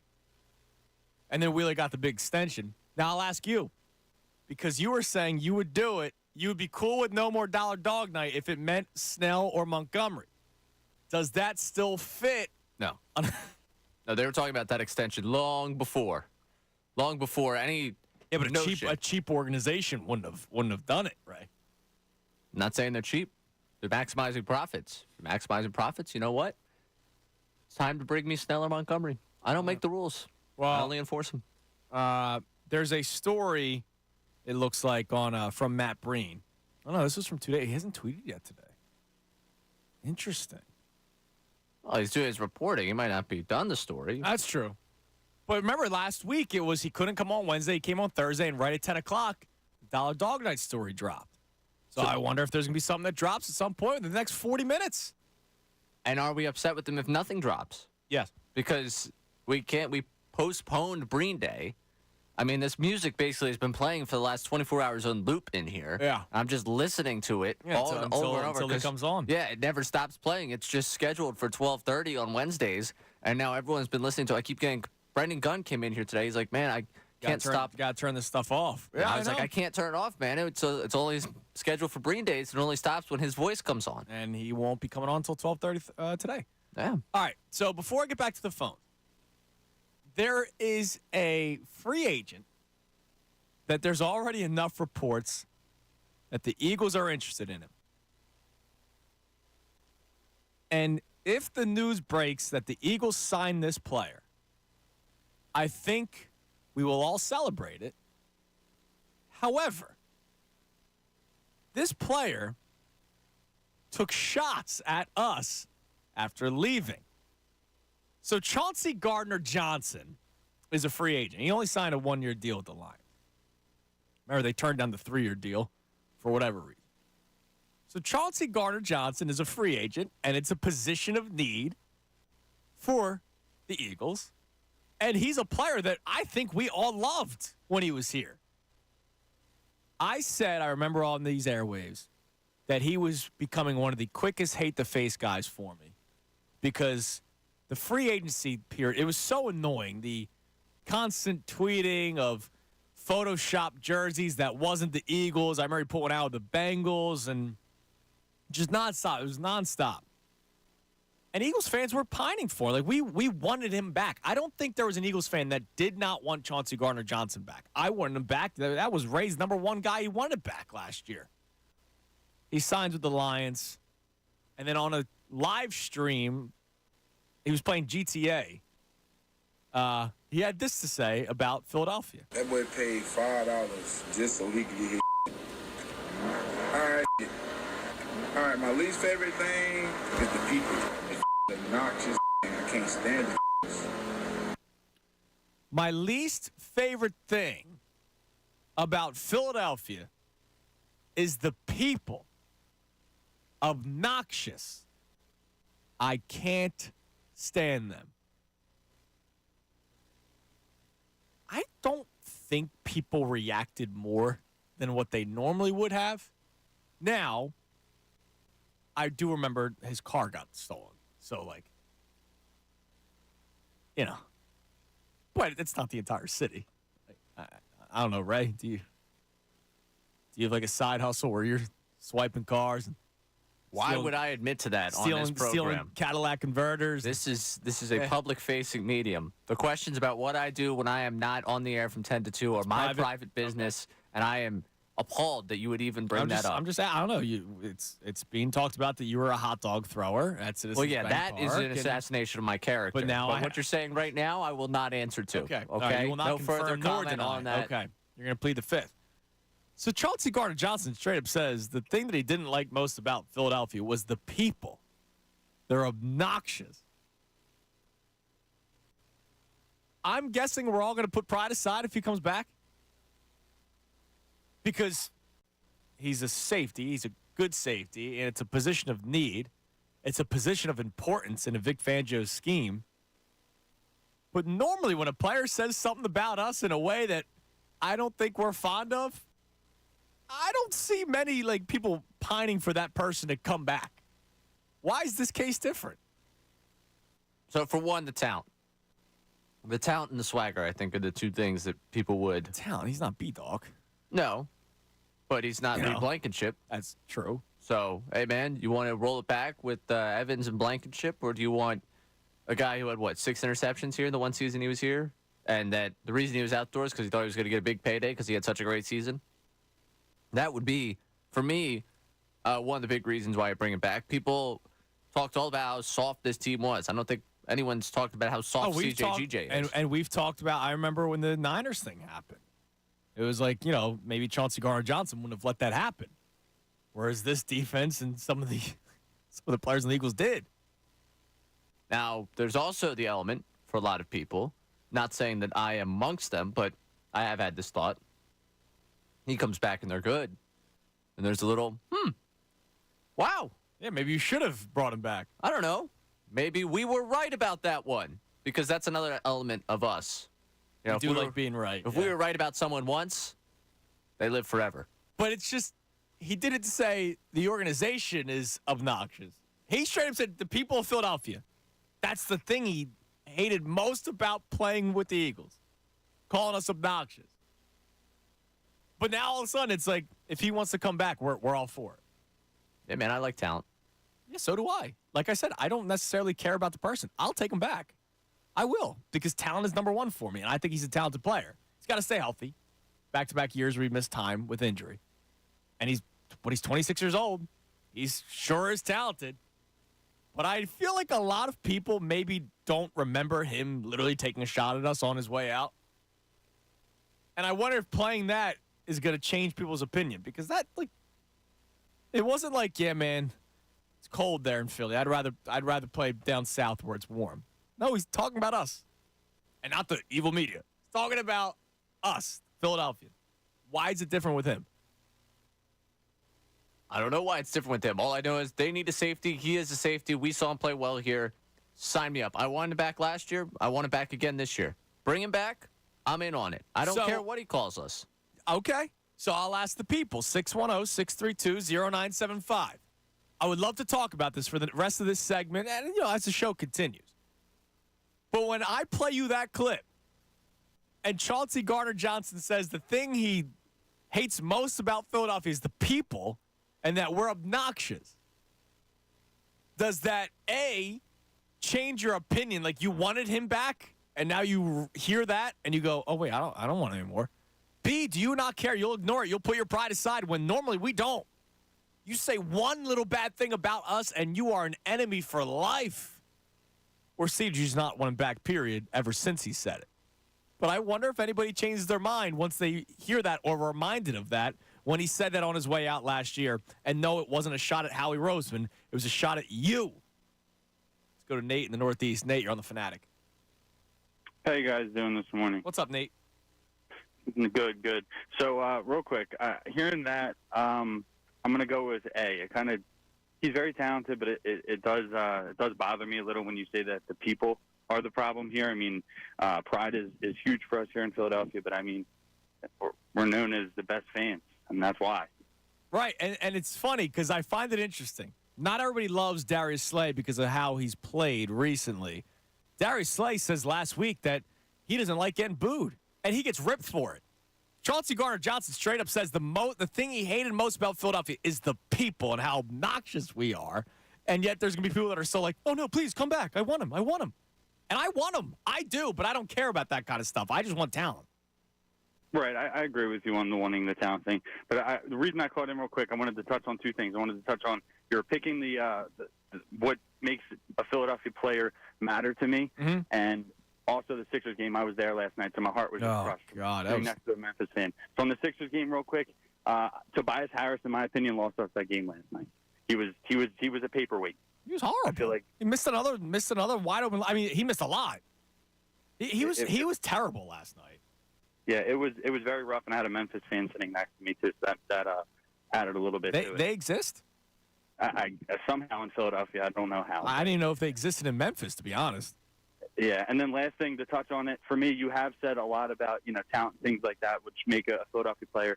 For me, I'm 29 years old. To give you an age reference, Brian Dawkins to me still stands as my number one top player in Philadelphia, and it was because of spirit. That's the word for me. It was he came out and he had heart. And came out crawling, and it was just you knew he brought that energy to that team as well as talent. And as well as talent. I'm glad that you said that part, Nate. I appreciate the call. That's the biggest thing, as well as talent. Because I always hear the heart thing. Like, what makes you love a Philadelphia athlete? Heart. Well, I'm sure there's like a 24th guy on a major league roster that has heart. Like, I'm sure Craig Kimbrell has heart. I don't think he didn't care. But he blew a couple games in the playoffs, and everybody hates him now. So I think it's also talent. That's a big deal. Tobias last night, 3 of 12. 3 of 12. He scored 8 points, right? You got a feeling the wave's going to change? Maybe it's back to the other way. Yeah. Okay. Look, I was right for a game. You had a weekend. Congratulations on your 25 plus.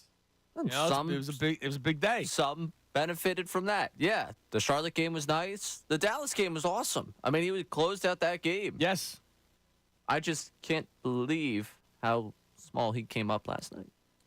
I mean, I can. That's the thing. Actually, that's more the disappointing part. I can believe it. And he's in the final year of his max deal. I can't take it anymore. I can't deal with it anymore. Well, it's driving me insane. He might be back next year. Daryl Morey loves him. Stop. Daryl's a big fan of Tobias. Every time things are going well, he tweets about him, and every time he doesn't say anything. He loves Tobias. To be fair, put out the poll on Chauncey Gardner-Johnson because I'm curious to see where people are at. Do you want Chauncey Gardner-Johnson to re-sign with the Eagles, knowing that what he said on his way out last year, the thing he least liked about Philadelphia was the people and how obnoxious you all are? Well, we are. But sometimes when I say we, people automatically go, yeah, it's the radio's fault. No. When Steven Nelson, right, says that he couldn't handle the pressure in Philadelphia, he said it differently, and he, peeled back the curtain a little bit better. Maybe Chauncey Gardner-Johnson feels the same way, even though I feel like Detroit, it's not like I'm sure Detroit's not the easiest place to play in either, and he loved playing out there. And that was the thing that pissed me off the most when he said it. Again, that clip is what? Probably almost a year old now. He said that on his way out of Philadelphia when everybody loved him while he was here and everybody wanted him back. I don't remember talking to an Eagles fan saying, I don't want to bring back Chauncey Gardner-Johnson. It ended up being a contract issue. The agent was horrible. Tweeting out as to why they made the right decision to sign the 1-year deal with Detroit, not a 3-year deal where it was backloaded with the Eagles. And then he takes a shot at the Eagles fans. So that's how he truly feels. Right? That's how he truly feels. It's not like we had anything to do with it. We wanted him back. Yeah, I think he could have been talking out of feelings, though. But why us? Who was unless maybe after he signed with the Lions, he said it, and people were, after he signed with the Lions, people were upset about it. Well, I think people were upset when he started posting, like you said, the Bengals Photoshop. He did the thank you Eagles before free agency ever got started. But I wanted him back. We all did. We all thought Howie Roseman and the Eagles dropped the ball in that one. We all wanted him back. You're telling me there wasn't people that probably responded to that Photoshop, that responded to Probably. tweets. Like, he was obnoxious on Twitter. He was getting very good I at said the tweet and I delete. said if he didn't sign with the Eagles, he would quickly become one of the fastest hate-the-face people for me. And that ended up happening, but it also led to it when he starts saying how we're obnoxious and he hates the people most in Philadelphia. Yeah, I mean, I'm not defending him. I'm not going to sit here and say he's in the right. I'm just saying that, like, the tweet and delete for him, I'm sure he was in his feelings through that entire process, it seemed like. And I think that was the culmination of it. I just can't believe that why are we catching heat? Well, because he's not going to go on there and say, bleep Howie Roseman. No, but he could say the food, the weather. He wants to make waves. He's in his feelings. He wants to make waves. The jerk off that stole my car. He's in his feelings. He wants to make waves. He's in his feelings. He's playing GTA. Yep. Somebody asked a question. He's in his feelings. I mean, it seemed like it. The way he was acting on his way out the door, it seemed like he was in his feelings. I mean, the way the tweet and delete and the constant, incessant tweeting about things going on, that's a guy that, to me, feels some type of way on his way out. And here's the thing. I still will never forgive J.J. Redick for leaving Philadelphia. He also never said a bad thing about Philadelphia, though. Chauncey Gardner-Johnson straight up said that we're obnoxious. I think the greatest divide of this, and I just did tweet out that poll. You can find it at 975 Middays. As soon as you bring him up, we got Jay Biggs, who tweets at us, bleep CJGJ. And then you get Jamal Hutchinson, CJGJ, signed with the Eagles and live in Jersey. Right. So there you go. I mean, it's really either you just can look past it for the talent or you're going to hate the guy forever. It's just funny. So I clicked on the poll already. I usually wait a little bit, and I know it's very early on the midday count, like you said. You put it out saying, knowing what he said about the fans on his way out the door last year, would you want Chauncey Gardner-Johnson back with the Eagles? And 67% say yes, he's a talented player. 33% say no, can't stand him. This just 4 days after Jason Kelce has his press conference, and we go, this is why we love him. Because he loves us. He gets us. This is the same week. I just wonder why. Like, why is it different with Chauncey Gardner-Johnson? Again, let me make it clear before you start going, you're going to try to stir things up. I want him back. I do. It's the ex-girlfriend theory. Like, I root against him because he went to another team, and I wanted him here, even though I think the agent just completely screwed that one up. But for the most part, anytime somebody says anything about us, they are public enemy. Sean Rodriguez called us entitled fans. A dude that was a role player, journeyman in Major League Baseball, and he still hated. Right? A guy that I think I say the name Sean Rodriguez, people go, wow, I forgot that dude existed. And he still hated. Why is it different with Chauncey Gardner-Johnson? Just straight up talent? Talent. You keep saying it. You only care about the talent. You don't have to go get a beer with CJGJ. It doesn't sound like he wants to get one with you.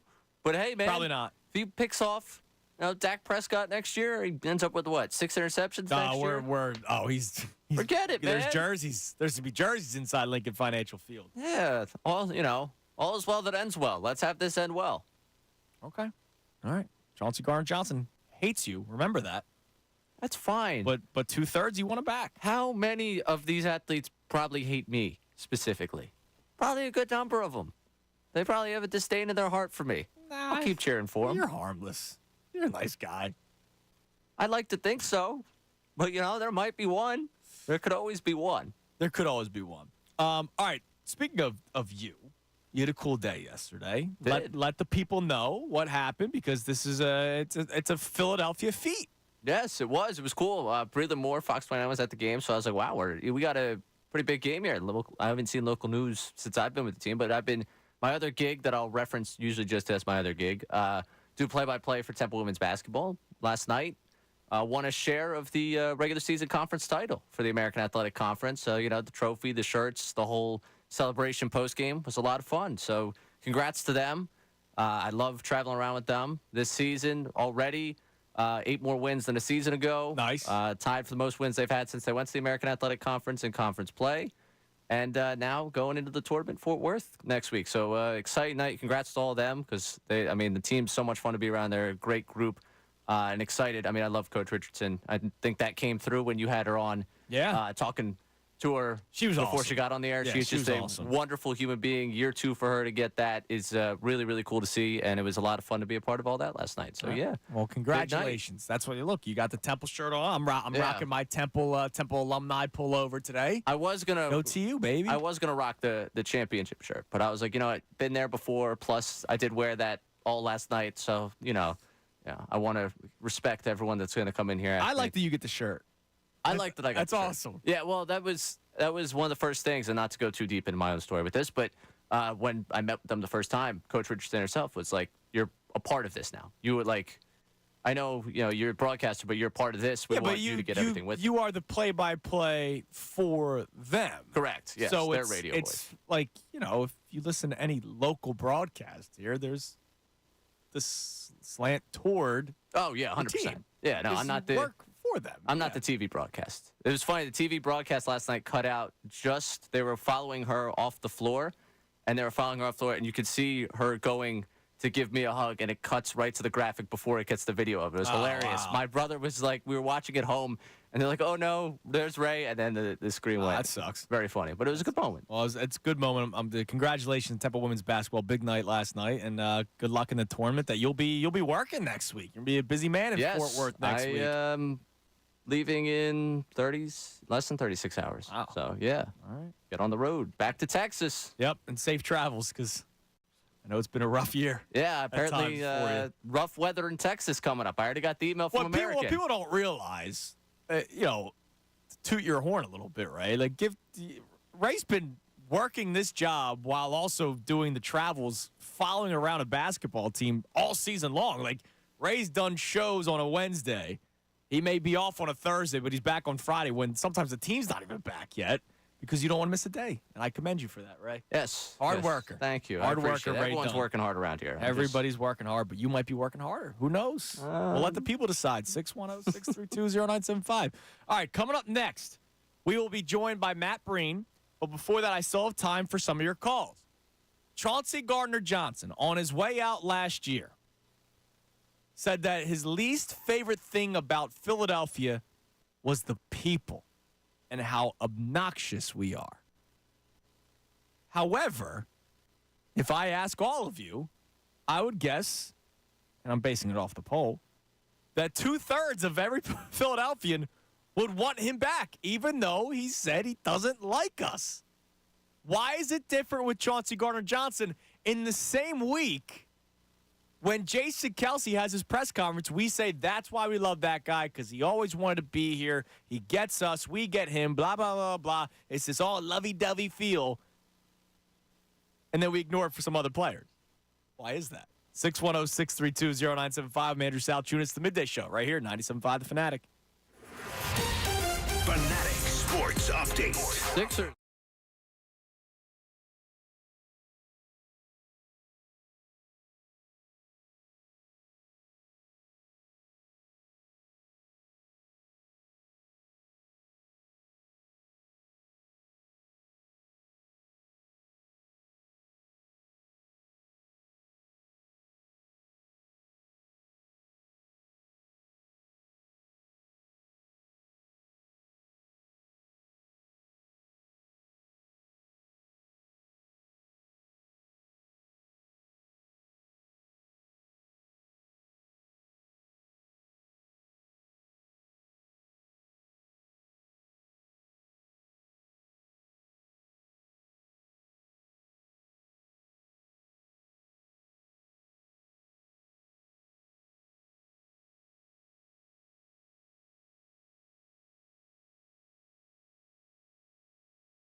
It is 12:18, 97.5 The Fanatic. Midday show. Rough day here at the station. 12 o'clock hour brought to us by Service First Heating and Air Conditioning. Get 0% financing for 72 months and a $500 rebate when you purchase a complete heating and cooling system from Service First. Learn more at ServiceFirstHVAC.com. It's Pat Egan's birthday. There's just goodies everywhere, dude. I can't stop. Only you could find a negative in that. I can't stop eating them, dude. Rough day at the station. It's Pat Egan's birthday, by the way. I mean, what are we doing here? Happy birthday to Pat. Yeah, happy birthday to Pat. I can't stop eating, man. It's just ridiculous. Anyways. All right, so Matt Breen's going to be joining Seems like kind of a self-control issue on that one. You know my story. I know. Man. I can't stop eating either, but I'm not blaming that on the fact that there's food here. Sometimes I got to be like Ben Stiller in the dodgeball. And he's about to take a bite of pizza and he zapped himself. Fine. Do you want us to work on that? We'll get the shock for you. I might have to start doing that. All right. Let me know. Although I wouldn't zap up where he zapped up in the movie. That was kind of concerning. No. I wouldn't want that on anyone. I don't want that to happen. All right, so Matt Breen come up at 12:30, and whenever Matt comes on, we talk about a little bit of everything. And I can't wait to ask him about this Chauncey Gardner-Johnson thing. Now, Chris Mannix puts out a tweet. If you're just tuning in, if you didn't see it on social media, Ben Simmons is done for the season. Again, shockingly. He says the easiest prediction in the world is Ben Simmons comes back, plays 65-ish games next season, and someone hands him a 3-year, $90 million-ish contract. Chris Mannix is a smart man. He might be onto something. Because remember the All-Star game theory? He would only turn it up right before the All-Star game so he could make the All-Star game. He's a free agent after next season. Does he go balls to the wall next year and get a good contract? Because every team feels the same way. I could fix this guy and look at the length. Look at the athleticism, which is still accurate. And he's only 27. He'll be 28 this July. Does that happen next year? You said. And then who's the sucker to pay him? Well, if they go, I mean, how much money is Detroit going to have? We could have a nice reunion for him and Tobias at some point. That's true. We could work to get the two of them back together at some point. I don't know who the sucker's going to be, but you mentioned that you almost respect the thievery at this point. Yeah. If he does that next year, ultimate sign of respect. If he plays 65 games next year, I might unironically turn to a Ben Simmons guy. Kind of. You can't go full on Ben Simmons guy. No, I can't. I can't forgive him. But like Ben the Thief. But yeah, like Ben the Thief, like I might actually like kind of give him like the raise of the eyebrow, like It's one of the don't hate the player, hate the game kind of thing. Yeah. Like in that one, I could kind of like, okay, I kind of understand where you're coming from here. You play 65 games next year, you get yourself that contract. You play 65 games combined in those 3 years. You take that money, and then you're in your 30s, and at that point, like you said, you're in your 30s. You've made hundreds of millions of dollars, right? And you get to live forever in internet clips saying, "Well, what if you remember exactly, this right. Ben Simmons?" Right. All right, let's go back to the phone. Let's go to Andrew in Maryland. Andrew, you're on the Fanatic. Hey, guys. How you doing today? What's up, Drew?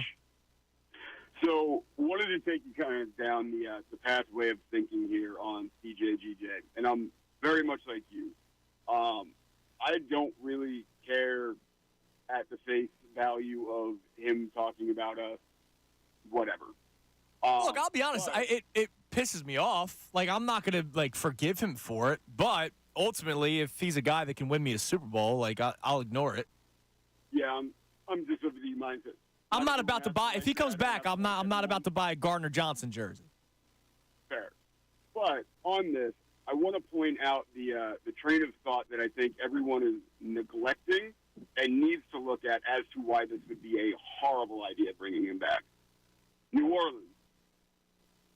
He ran into issues and they were willing to give him to us for almost nothing because he was battling with them about money. Mm-hmm. He comes here, falls out, has an issue with us about money, goes to Detroit, an up-and-coming team, the fan base is behind them, is willing to be let go and leave. And if you look at his Instagram over the years, too, one of his big interests is he's not posting about football, the city. He's leaving, and he's doing music. He is the quintessential hired assassin that also has attitude issues. That's fine, but with a splintered locker room last year, or at least rumblings of issues. There's Well, the last kind of person. But he was with the team 2 years ago when there were no issues. And that's fair. That's fair. But I don't think you want to put more weight on the ice as it's cracking. But there are other names out there that can be very solid to possibly above options that will be on the market. Again, from Cameron Curl, Xavier McKinney, J-Ron Kurth. You can go get some other guys that can be there, and then I will give you 2 names that should be very looked at and interested in, and 1, stay away in the draft. Cameron Kinchin should not be on this team. He is going to be horrible in the NFL. He is going to be horrible. But the 2 names that teams or that our fan base should look at and be excited about. 1 at the top end, who could be late first round to our place in the second round, is Tyler Newbin out of Minnesota. The guy is a baller. He is a guy that can come in. He can run. He can hit. He has ball production. He is the number 1 guy in this draft if you want a safety. I won't go too much into it. Part of my background is in understanding player performance. Yeah. See, I knew I could trust you, Drew. I appreciate the call. He sounded like he was on to something. I knew I could trust him. He's got a background. His reasoning for Chauncey Gardner-Johnson, he said, why bring in somebody that could create a problem when there's other safeties out there, which is what Eagles Sixers _554 Ray checks in with. They say plenty of good safeties. Why bring back one that hates Philly? If there were no options, I would take them, but there are plenty of other options. The other response is from John O, or Big Tasty 21. He's a jerk off. Plain and simple. Now, you want to talk about him being an issue. When was Nick Sirianni at the peak of his coolness? When he was rocking C.J. Gardner-Johnson's chain. Oh, the chain? On the live stream. Nick Sirianni also said that CJGJ talked smack to him in practice. Maybe CJGJ is second to Big Dom in keeping Nick Sirianni in line. Cooler moment. Sirianni, Chauncey Garner chain, or Doug. Who didn't Doug have somebody's chain or somebody's girls or something? Gotta go find this. Hold on a second. There's something. Here we go. Who was that? Tim Jernigan. Yes. No, it's got to be the Sirianni one. Yeah, okay. I understand that. Like I'm a Peterson guy on this one. Yes. Now I remember this picture. My goodness. Yeah. We've been through a lot. With Howie in the background going, "Yeah, I'm firing your ass soon." It's unbelievable. But yeah, like to me. Okay. Yeah. Oh, could he be a disruptor? Sure. You didn't have a great locker room last year. Like, what's right? No, I'm not even worried about that stuff, honestly. Like, my biggest thing is, like, why is it all of a sudden that a lot of people are so cool with him coming back after he literally talks smack about you? The question, once more, knowing what he said about the fans on his way out the door last year, would you want Chauncey Gardner-Johnson back with the Eagles? Can you play the clip one more time before I update you on the poll? That boy paid $5 just so he could get his. All right, my least favorite thing is the people. It's obnoxious. I can't stand it. Bleeping obnoxious. Can't stand him. 68% of you say yes, you would take him back. He's a talented player. 32% say no, can't stand him. I just find this fascinating. Like, I need to hear from you at 610-632-0975 to try to find out why. This is the same day. My lead topic of the show today was what makes you love an athlete, a Philadelphia athlete, what makes you love them?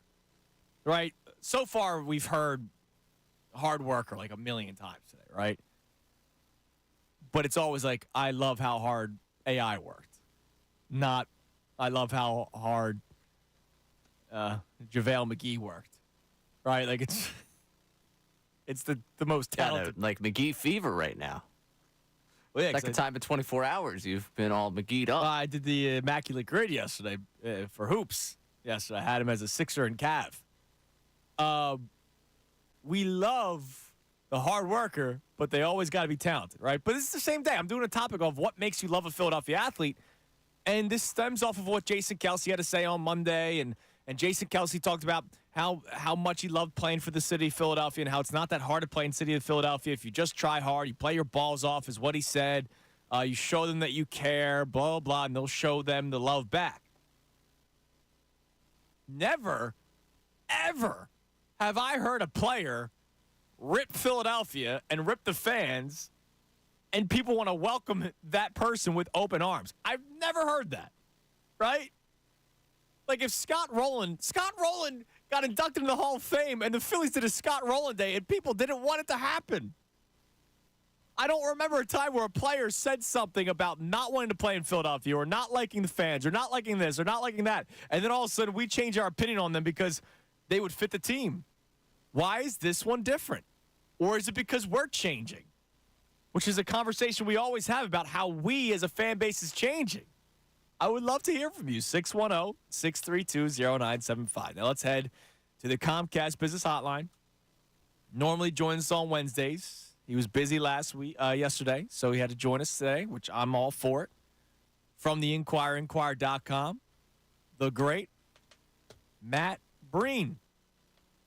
Whenever he and Ray are done talking, because they have their cordial conversation every week. What's up, Matt? How you doing, man? I just want to talk to Ray. Yeah, I don't blame you. Ray's a more easier person to talk to. He's kinder.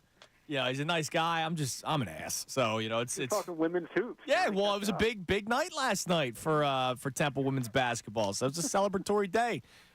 Matt, I got to ask you what we've sort of got into recently. So we've almost reached legal tampering period, Matt, which is a very exciting time in the NFL. And there's already enough smoke about a potential return of Chauncey Gardner-Johnson in Philadelphia. And I think a lot of people want him back. I know a lot of people want him back because we're running a poll right now where the answer is yes, 68%, and no, just 32%. But the question is specific. It's about what he said last year on his way out the door. Would you still want him back? When he called Eagles fans, Philadelphians, obnoxious and how he bleeping hates us, and yet we're ready to take him back in open arms. Do you ever remember a time like that before in Philadelphia history where we'd be okay with somebody talking crap about us and we go, yeah, we want him here? If you're that desperate, right, you don't care. You like a year ago, everyone hated the guy, but I think you do what's best for the football team. And people say things all the time, so it's like I think it was on Twitch stream when he said it, right? It's like I don't take much weight into what he said then. He was going to a new team. He was frustrated probably with the way his negotiations were handled in Philly. But it wasn't us. We all wanted him back. Matt, I don't think I spoke to a single Eagles fan that said, no, don't bring back Chauncey Gardner-Johnson. Yeah, so hey, if he comes back, then the Eagles fans can show him what he was misconceived about. And I think, but realistically, you need help in the defensive backfield. And that guy, the Super Bowl year was great. It was such a great find to get him before the year. He switched positions when he came over, and it was great. So I think if you have the chance to get him, you don't worry about what he said on the Twitch stream a year ago, and you do what's best for the football team. And I would take him back. So I said I will take him back. I'm not going to forgive him for what he had to say. I'm not going to ignore him for what he had to say. He would have to, during his press conference, I hope somebody asks him, hey, what you mean by those comments, right? And I'll hear him out. I'll let him talk a little bit. But bottom line is I want talent, right? That's what I ultimately care about. I'm trying to get into the psyche of the Philadelphia fan right now because this is the same week when Jason Kelce has a press conference that talks about how great it is playing in Philadelphia, and we love him for that. And normally if somebody talks smack about us, they're an enemy for life, and yet we're willing to take them back. I'm trying to think of somebody like that left on, like not that CJGJ left on bad terms, but someone that like left on bad terms, or someone that like left and then like talked smack about Philly, and then Philly was like, we want this guy back anyway. And I can't think of one. Now, Clyde checks in on social media saying, what about Bohm? Because he literally said, I bleep and hate it here. and now he's a fan favorite for a lot of people. Yeah. So I wonder if we're just changing. Later. Yeah, I I guess. think people are changing. And there's so many. A year is not that a year is a long time, but like this guy was out of sight, out of mind in Detroit. He is not doesn't play. He's not a wide receiver or a quarterback or where you always hear about him. So like, I think it's almost like a deep cut to even remember that. Where like a lot of Eagles fans remember it, but it's like a very specific Eagles fan remembers that. You'd probably have to remind most people that even happened. Right. Absolutely. So, now, speaking of T.O. is who I think of, and like I'm trying to think like with T.O. like a couple years removed from Dallas, and the Eagles needed a wide receiver. I bet people would have been willing to, See, that one's interesting because there's people that always go, no, don't bring the stink of Cowboys here. Like, people don't want Tony Pollard because of the stink of the Cowboys. Not just because he seemed kind of washed last year, but and it's not just the Cowboys. Like, I remember when Zach Wheeler signed here. People didn't want him because he was a Met. Yeah, I mean, maybe we are changing. Now, speaking of the offseason, Matt, I also asked this question for our audience today. Howie Roseman, you know how we can change on the snap of a finger our opinion on somebody in this city, right? It happens all the time. It happens in sports, period. Howie Roseman was a guy that people liked, then wanted fired. Then people liked him again, then wanted fired. And now it seems like he's in everybody's good graces at this given moment. How important do you think this offseason is? Because it's a team that had the collapse that it did, still talented offensively where you can think they could still do something if they shore up the defense. How important is this offseason for Howie Roseman for the next stage of the public perception in Philadelphia? Yeah, it's huge because the perception of anybody is like, what have you done for me lately? Right. The Super Bowl only buys you so much time. And now what's the freshest memory of the Eagles is what happened last year. But that memory can be washed away with the, a strong offseason, strong draft, and a strong season in 2024. So it's all about what have you done for me lately? And you don't look at someone's legacy when they're still in it. You're looking at the the results in the moment. And right now, your perception of Howie Roseman is probably different than it was a couple of years ago when you were still on the Super Bowl high. You just went through this painful collapse last season. There's a lot of changes to be made. Seems like every day there's a new position opening on that team that they have to fill. And I think it's a huge offseason. And I think, but me, like my perception of him is that I think he is still, the right guy, just like we would have said last summer, that he's the right guy to fix this. And I think they're in good hands. Like I said last week, I think there's a lot of ways to be creative with this roster right now. They're not stuck in a lockjam where they were at the Super Bowl. It seems like everybody was intact. It seems like there's going to be a lot of chances to upgrade at multiple positions, offensive and defensive line, the backfield, like we talked about, skill positions. So I think there's chances for Howie Roseman to really flex his muscles and do something this offseason. Would he flex his muscles enough to get Saquon Barkley? Just historically, no. Right? Exactly. I don't think so either.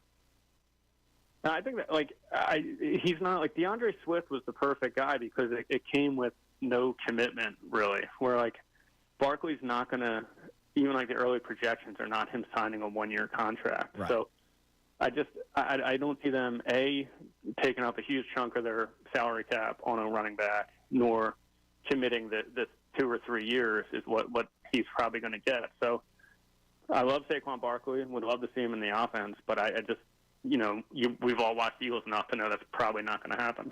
Speaking of Matt Breen on the Comcast Business Hotline from the Inquirer.com, Matt, your thoughts on Ben Simmons once again being shut down for the remainder of the season? I saw that this morning. I was like, I know we were talking Ben Simmons today. Yep, you have to bring it up. Might be the last time. And my initial instinct was I was trying to rack my brain of like guys that have like forced their way out of Philly or chased, you know, like I was like once a savior and went elsewhere, and like usually these guys flame out. You know, Ben Simmons, J.D. Drew, who had like a you know, an average major league career elsewhere, but was never the guy that he was supposed to be. Carson Wentz flamed out, and it just seems like if once like you don't have like the metal to play here, it's probably like more than just Philly. You know, it might be on you, and it just always seems like it never works out. You know, it's like we yearned for Ben Simmons for years, Yeah. and then you were scorned when he wanted out, and the next thing you know, he's irrelevant. Now, here's the thing. I think you're wrong in what you're saying when you say this might be the last time. I saw a tweet from Chris Mannix, who covers the NBA and boxing for Sports Illustrated. He does a great job. He put out a prediction that I think he's spot on. He said, quote, "The easiest prediction in the world is Ben Simmons comes back, plays 65-ish games next season, and someone hands him a 3-year, $90 million contract. I'm calling that right now. Contract years are real." He might be onto something. He might be onto something. I will safely bet that is not going to happen because of the player we're talking about. I agree, and you see contracts in the NBA are crazy. Like guys, oh yeah, you know, rotational players seems like they make that kind of money. So right, but I just don't. I really do. Not that he's never going to play again. I just don't. I think he is what he is. We've seen enough of, and I thought Ben Simmons was the key to this whole thing. It is what it is. And I saw, you know, we saw it coming like that whole year. The LSU, I was like, this is the guy. This is why you tanked to get Ben Simmons. And was wrong, and I think he is what he is, and I don't think he's going to come back and be like, wow, he's 65 games a superstar, and someone's going to hand him, you know, a max deal or whatever. And you know he wouldn't take some mid-level contract because he thinks very highly of himself, Matt, as we know pretty well here. All right, before I let you go, what do we got cooking in the Inquirer? A lot of things lined up for the end of the month. Right now, I am working on a story about Dave Hollins. Obviously, we remembered him for 93 Phillies. His son is a MLB draft prospect. They live in South Carolina. He's a senior in high school. He pitches and he hits. He hits like 400-foot homers. He's a size 16 cleat. So he's just like this mammoth being. Jeez. And when Dave Hollins played for the Phillies, he was like an absolute nut job. Like he's like, I wasn't happy. I was just angry all the time. He played with this edge. Miserable to be around, he said, is how he's describing himself. And he wants his son to like not be like that, and like actually enjoy the game. That's cool. You know, have fun. And he's like, and Dave was working for the Phillies as a scout for a long time. He gets laid off during the pandemic. Obviously, it's a gut punch to lose your job. Yeah. But what it has allowed him to do is, he says the best thing that ever happened to him. Instead of being a scout on the road at these minor league ballparks all over the country, he's at his son's high school games 3 times a week, sitting in the outfield watching his son. So it was cool, and it was cool to talk to Dave and some of his former teammates that were like, we would have never imagined Dave Hollins, you know, calming himself down to where he is now. Wow, that's incredible, Matt. Look, I love your work, man. You do such a great job. I appreciate you coming on every single week and talking about everything, all the nonsense that I bring up on our conversations. But your writing's spectacular, man. Keep it up. Thanks a lot, Andrew. Take care, man. There he is, Matt Breen from the Inquirer, Inquirer.com. On the Comcast Business Hotline. Okay. Why is it different with Chauncey Gardner-Johnson? He takes a shot on his way out last year. Says Philadelphia fans are bleeping obnoxious. That's the thing he hated most about Philadelphia. He's a free agent, and a lot of you want him back. Why is it different with Chauncey Gardner-Johnson? And this coming from somebody who does want him back, because I think he's a talented player. But I'm not about to buy a Chauncey Gardner-Johnson jersey. You know, I'm not about to be like, all's forgiven. No, he took a shot at us. But normally, we would want nothing to do with that guy. And yet this one's different. Why? 610-632-0975. I'm Andrew Salchun. It's the Midday Show right here. 97.5 The Fanatic. Go ahead. Sorry, I forgot. We changed.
An hour and change until we hand things over to the best show ever at 2 o'clock. Was just talking to Tyrone and Jen during the break yesterday. They had a big day of debates yesterday. The Rocky statue, Ray. You know all about that topic well. I do. It's a great topic. Yeah. How come you didn't do it right up first? You waited. I did wait. Well, you were in Clearwater. Yeah, that's a good point. We were all, built up, and I was like, well, introduce this will be off the main kilter here. Right. It's a great time. I enjoyed the It was great. It was great discourse. It is time to consider it. The statue. Yep. So we were talking about this. So I was cracking up when I was listening to them yesterday. They played Rocky's speech after the fight with Drago. Right. Because the conversation is what's bigger, solving the Cold War, bringing peace, or winning the Super Bowl in Philadelphia. There's an argument for the Super Bowl being bigger than the Cold War. Oh, I was wondering if there was an argument for the Cold War. Because I kind of saw the Philadelphia Super Bowl one there. Yeah. So they played each speech. Now, Tyrone was very critical of Rocky's speech, saying it was a good speech, but if you solve the Cold War, you got to get more out of it. I think he was a little too hard on Rock. Because here's the deal. Rocky just took bludgeons to the head from Ivan Drago, who killed Apollo Creed in the ring, and is now expected to make a speech afterward. If you're getting punched in the head by Ivan Drago, who killed a man in the ring, are you really expecting that good of a speech afterward? Counterpoint. Jason Kelsey probably had an entire case of beer. Which is what leads to what we were now, then the conversation continued. Good job, as if you were there. I was in here talking to Dylan. We tried figuring out how many beers Jason Kelsey had prior to the speech at the museum steps. So Tyrone says, conservatively, 12. I think more. I saw Chris Long's podcast. Everybody's got a podcast. Chris Long had a podcast and told an awesome story. I did not realize, and I should have, it makes sense. He, Bo Allen, and Chris Long, or Jason Kelsey, Chris Long, and Bo Allen, and there could have been more players for all we know, pre-gamed at Chris Long's apartment. I didn't even think of that aspect. So Jason Kelsey put on the mummer's suit at Chris Long's apartment or house or wherever he was living. So it made me think. A normal pregame for us non-NFL athletes, for our 6-foot slender builds, not professional athletes, 6 whatever, 280 pounds, whatever. 3-4 beers before you go out? Depending on the budget of the day, 3 to 4 beers before you go out. I'd say at least 5-6 for somebody of their build. Like, we've seen Jason Kelsey chug a beer in a matter of seconds without problem, right?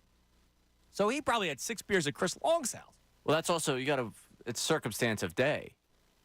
Like, yeah, maybe he drinks 5 or 6 before he goes out to, have a regular night. This is the Super Bowl parade. Yeah, but let's just say 6 beers, Chris Long's house.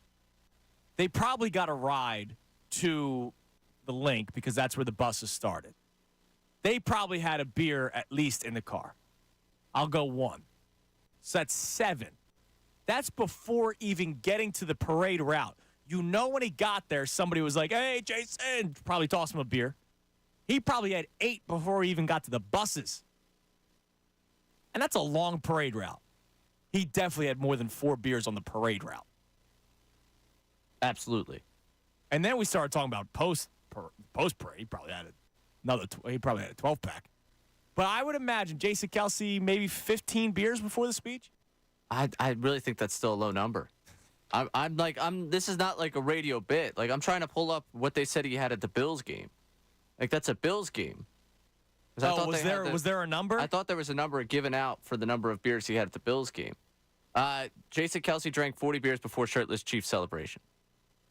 No way. I don't think it was 40 beers. No way. I don't think it was 40 beers. I don't believe the Wade Boggs story either. Yeah, but I don't think it was 40 beers. There but comes I'm a telling time where your body does not allow it anymore. I'm telling you that I think 20 is probably my point of like, okay, this just starts where it gets realistic for parade day. 20. All right. I mean, he's not us. Like, No, listen. he's not. And you probably have your legendary story of a day where you've been able to, Right. We've all had it. Yeah, where you're like, oh, that's the number that, one time. Your one time is probably a Tuesday. He could probably, pound that back at regular times. Right, exactly. He's Right. in much better shape than us. That's no secret. You're complaining about the food out there. I'm, chowing away at the food out there thinking, well, I guess I'm not going to the gym today. That guy is in much better shape than the two of us. That's true. All right. So, yeah, that's that. Look, I love my commercial break talks with Tyrone and Jen, and Ricky was not back there because he's avoiding me. But I love our commercial break talks because yesterday was about life and death, and today was about how many beers Jason Kelsey drank before the speech. 22. Okay. I think it's a good number. Before the speech. Yeah. Then he had probably another 10. That day may have been 40. And you also, they're got to be taking shots up there, right? Oh, yeah, absolutely. So you got to throw the shots on top there. I'm sorry. You try and give Rocky credit for the speech. The fact that Kelsey got through that entire thing, didn't, really forget anyone. Well, listen, dude, he's getting beat in the head by Ivan Drago. The speech probably was tough. Yeah, man, you got a mummer's costume on after you've been drinking for how long, and you got to start shouting out at one of your teammates? I just found it funny. Anthony and I would always joke around about this.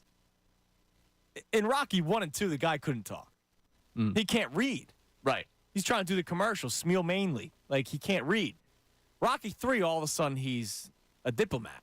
Right? He's got the nice sweater on. Right? He's doing the speech at the museum. All of a sudden, he's Mr. Harvard. And then Rocky 4 kind of goes back again.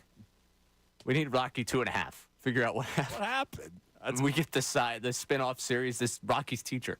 Let's follow this story. Yeah, I mean, that'd be a great story. All right. You've heard of Creed. Now read the story of how Rocky learned how. Let's go back to the phones. The Twitter poll that we have on Midday account. Knowing what he said about the fans on his way out the door last year, would you want Chauncey Gardner-Johnson back with the Eagles? 70% now say yes. 30% say no. Why is it different with Chauncey Gardner-Johnson? Let's go back to the phones. Let's go to Matt in Warrington. Matt, you're on the Fanatic. Hey, how's it going, guys? What's up, Matt? So for him, I think it speaks to Philadelphia that if we can let that go, we get a bad rep as a fan base. If he can help us win a championship, at the end of the day, that's what they're going to care about. But I go back to the statement, though, that you made before the break, where you said that a lot of people were calling and saying hard work is what makes an athlete popular in the city, but that's not true. It's got to be talent, too. I disagree with you. I don't think that's fair. I think there's been a lot of athletes that have come into this city that were not perennial all-stars by any stretch of the imagination, but they were viewed as gritty players that gave a lot of... No, and people love them. No, I think that's true. But what I'm saying is, I asked the question, what is it that makes you love a Philadelphia athlete? And everybody that's called in and has said hard work and has given a specific name has given the names of Allen Iverson and Brian Dawkins and all that kind of stuff. Nobody's coming on here and said T.J. McConnell. Yeah, but there's a lot of those guys out there, guys like Aaron Rowland, too, right, who came in broken, whatever he did. And, yes, he had an all-star year with us the 1 year, but perennially not at all.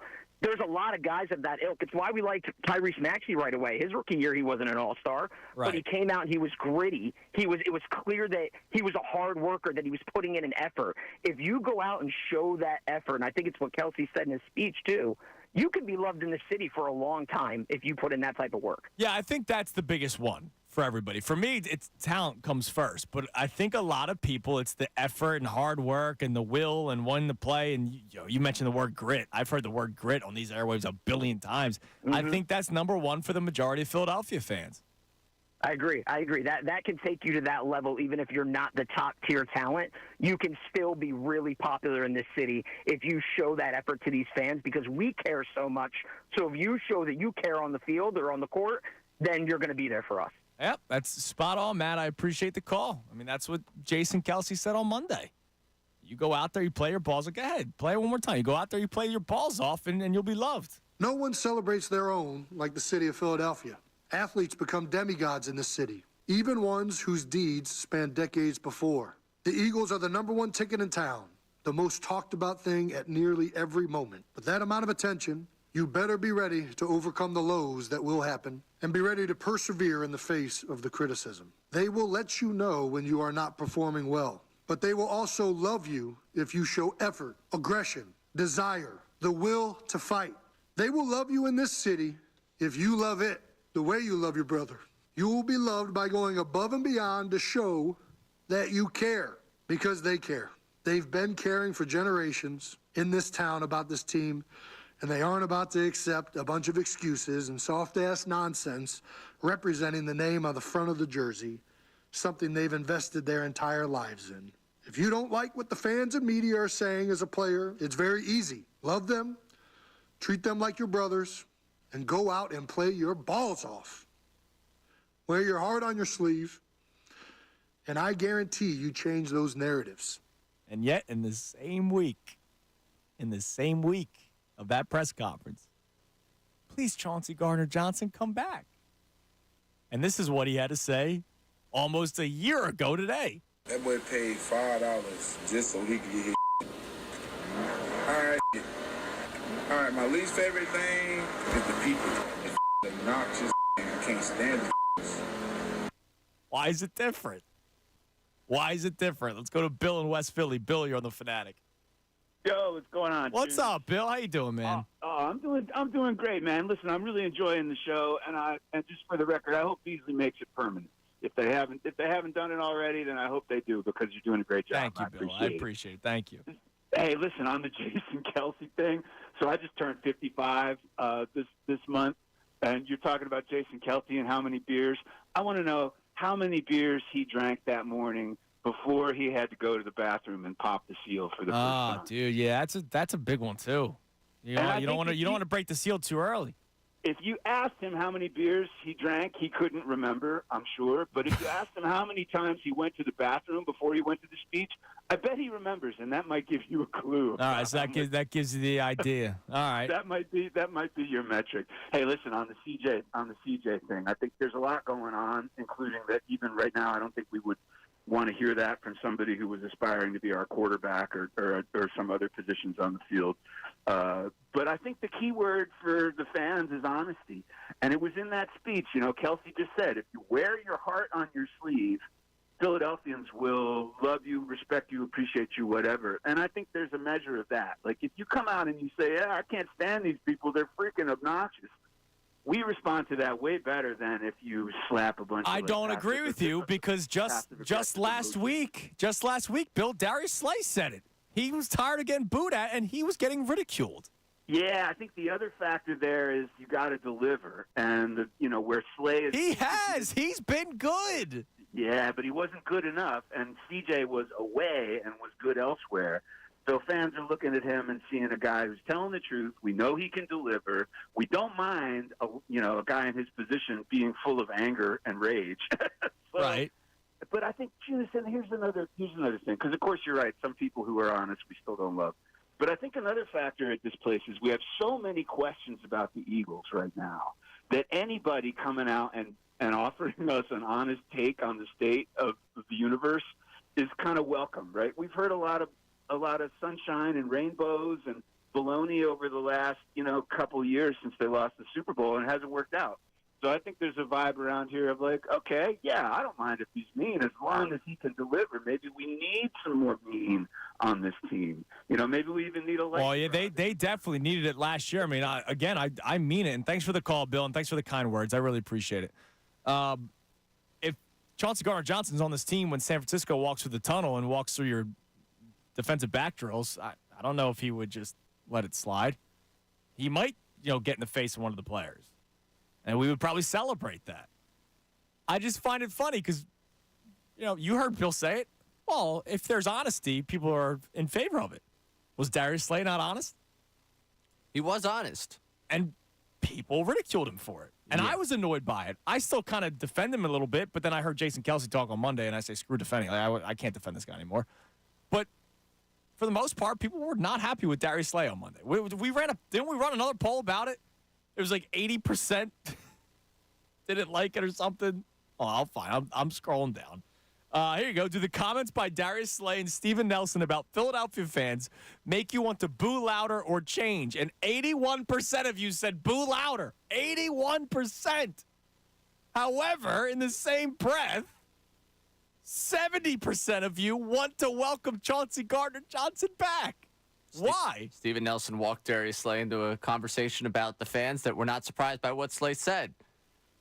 C.J. Gardner-Johnson, hey, we think you could be a difference maker. We put that aside. Like, Darius Slay didn't suck last year.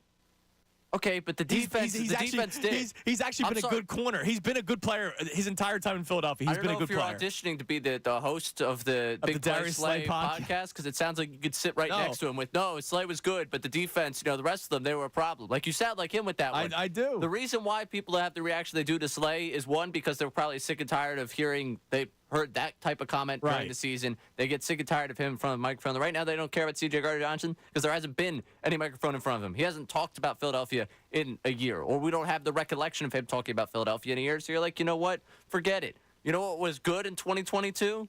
That secondary. You know what was not good in 2023? That secondary. You know who was here in 2022? CJ. You know who wasn't? And it's like, you know what? Just plug, play. You hope things all work out. Like, a lot of this is just blind optimism with bringing back CJ. It's like, you know what? He's going to come back. We're going to show him what he missed in us and what he didn't get the first time. We're going to show him the passion of the Philadelphia fan base. He's going to realize, I shouldn't have said that, whatever. And the defense is going to play better, and all is going to work out. This is a lot of blind hope. That's what the 70% of you saying this, that yes, bring him back because he's a talented player, it's because you're living in the world of hope. And you know what? I'm not criticizing you for it because I'm also living in the world of blind hope with that one. I'm hoping, hey, if he were to come back, you get a talented player in the secondary. It helps rebuild the secondary. I don't have to rely on Reed Blankenship being my number one going into a season. Absolutely. And also, on top of that, hey, he comes back, things work out well for him, and maybe we're talking about a guy that, you know what, it was wrong the first time around, second time around it worked. It's another step in the direction of change in Philadelphia. That's what it basically is. We're changing. Some may use the word. I won't say it. Oh, you say we're getting soft? Some people think it. I don't. Say it. I don't think we're soft. I think we're soft there. I won't go full on soft, though. That'll be a Friday. Okay. Let's go to Andy in Lambertville. Andy, you're on the Fanatic. Hey, good afternoon, guys. What's up, Andy? Hey, I don't believe the 30% of people that would say they wouldn't want him back. I mean, how soft is that? I mean, who cares? The guy, he was on his way out. He was a little butthurt. He said about, I'm obnoxious. Who cares? We needed guys in the secondary to make plays, and obviously with the Fangio defense, the corners and the safeties are paramount in that defense, and you're going to need somebody. Now, I'm not begging to have him come back. If he doesn't, I'm not heartbroken. He's not my favorite player. I'm not going to buy him his jersey. I'm not going to invite him over for dinner to my house. But if he thinks I'm a dope or a nitwit or something, that's fine. I don't care as long as he's making plays and the Eagles, the Eagles are winning. That's all I care about. Yeah, I get it, Andy, and I like what you said. Like, it's more soft to not want to bring him back. It's a good way to look at it. I just wonder why it's different this time, because he's not the first player to say something about Philadelphia on his way out, and it seems like every single time somebody says something about Philadelphia, they're an enemy to the city forever. But this one's different, and I don't know. I'm trying to figure out why it's different. Well, let me ask you this. How different is it when it's Slay or even A.J. Brown said, he didn't say obnoxious, but he's talking about the media being kind of negative and annoying. Well, that's the media, and people celebrate that because we're the evil media, Andy. The other question I have for you is that, is he wrong? I mean, I've been a season ticket holder since 1986, and I've seen, a lot of things down at the Vet and then the Link. And, I'm sure you have. What I'm asking, my point is like, are we obnoxious? Probably. I mean, I've lived in a bunch of cities all over the country, and as soon as I say I'm an Eagles fan, they go, oh, boy. Yep. I got that on vacation just 2 weeks ago, dude. But no one likes us, and we don't care. I mean, but we do care. Obnoxious. Yeah, you're right, Andy. I appreciate the call, man. He's not wrong. We are obnoxious. I think a lot of cities are. I do. I think a lot of cities. Yeah, we're passionate. You have to repackage that. Not obnoxious. We're passionate. We're passionate. Yeah. I mean, like when it comes to what he's saying with I like the way he spun that on us. That's It would be good. soft of us if we didn't welcome C.J. Gardner-Johnson back. Are you going to let your feelings get in the way of a good player coming back? That's pretty much what this is. Yeah. Are you too wrapped up in, he said something mean about me? Because while we're talking about this, we all have said our share of things about players. We have. And we expect them to go out there, put on the midnight green, and deliver for us. Good All of a point. sudden, That's a good point, right? all of a sudden, we say all the things we want about Tobias. We still expect Tobias to go out there and play well for the Sixers. He didn't last night. But we still have that expectation. I don't know if anyone's expecting that anymore. Well, we still want I don't know if anyone's expecting that anymore. But hey, some of you spend 6 days a week talking trash on Jalen Hurts, and then on Sunday you're supposedly supporting him. Yes.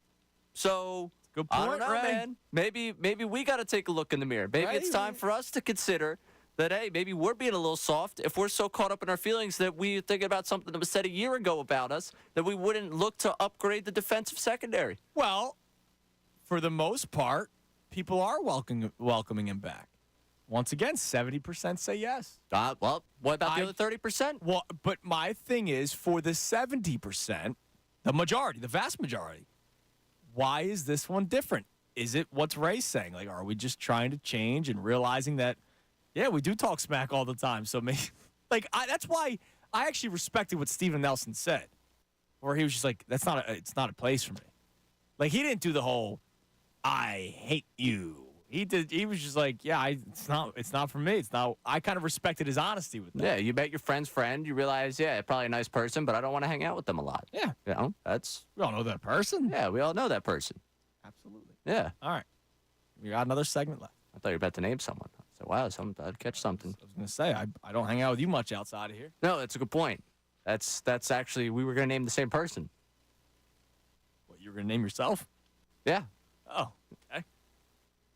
Interesting. It's a little self-loathing there. A little bit. Okay. Listen, we had the emotional high today talking about the whole championship thing. You gave me the whole hard-working thing. I got to bring myself back down to earth. Okay. I can't get too high, can't get too low. The standard around here, The standard is the standard. All right, we got another segment left. I had something that I was going to bring up to Matt Breen, and I forgot to bring it up to Matt Breen. And it's about, takes that you're just on an island of. Think about one. I just want to have some fun with it. The take that you've felt on an island on, and it doesn't have to be sports. We'll talk about it next, right here, 97.5 The Fanatic. Fanatic Sports Update. Sixers fall in the fourth. Summary.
is 1:19 on the Midday Show, 97.5 The Fanatic. Final segment for us here on the Midday Show. Best show ever coming your way at 2 o'clock with Tyrone Johnson, Ricky Pitalico, and Jen Scordo. 1 o'clock hour brought to us by Ferguson HVAC Line Conklin. Attention HVAC contractors for equipment, parts, and supplies for every heating and cooling job. Visit one of Ferguson's counter locations in Ben Salem, King of Prussia, Pennsauken, or Westchester today. Before we get back to what I teased, something you feel like you're on an island about, and the rest of the topics that we've had on hand so far. Did you see the big news this morning? I guess you can go big news. I think it's big news because it might make me watch it. Did you see the fight that there will be in July? Oh, yeah, I did see this. Yeah, big news for whatever. So I hate that guy. I hate Jake Paul with a burning passion. I do. There's probably not an ounce of me that likes anything about Jake Paul. However, on Saturday, July 20th, he is going to box against Mike Tyson. And I think I might actually have to watch this with the hopes that Mike Tyson kicks his ass. Now, let me ask you something. So Jake Paul is considering himself as a professional boxer now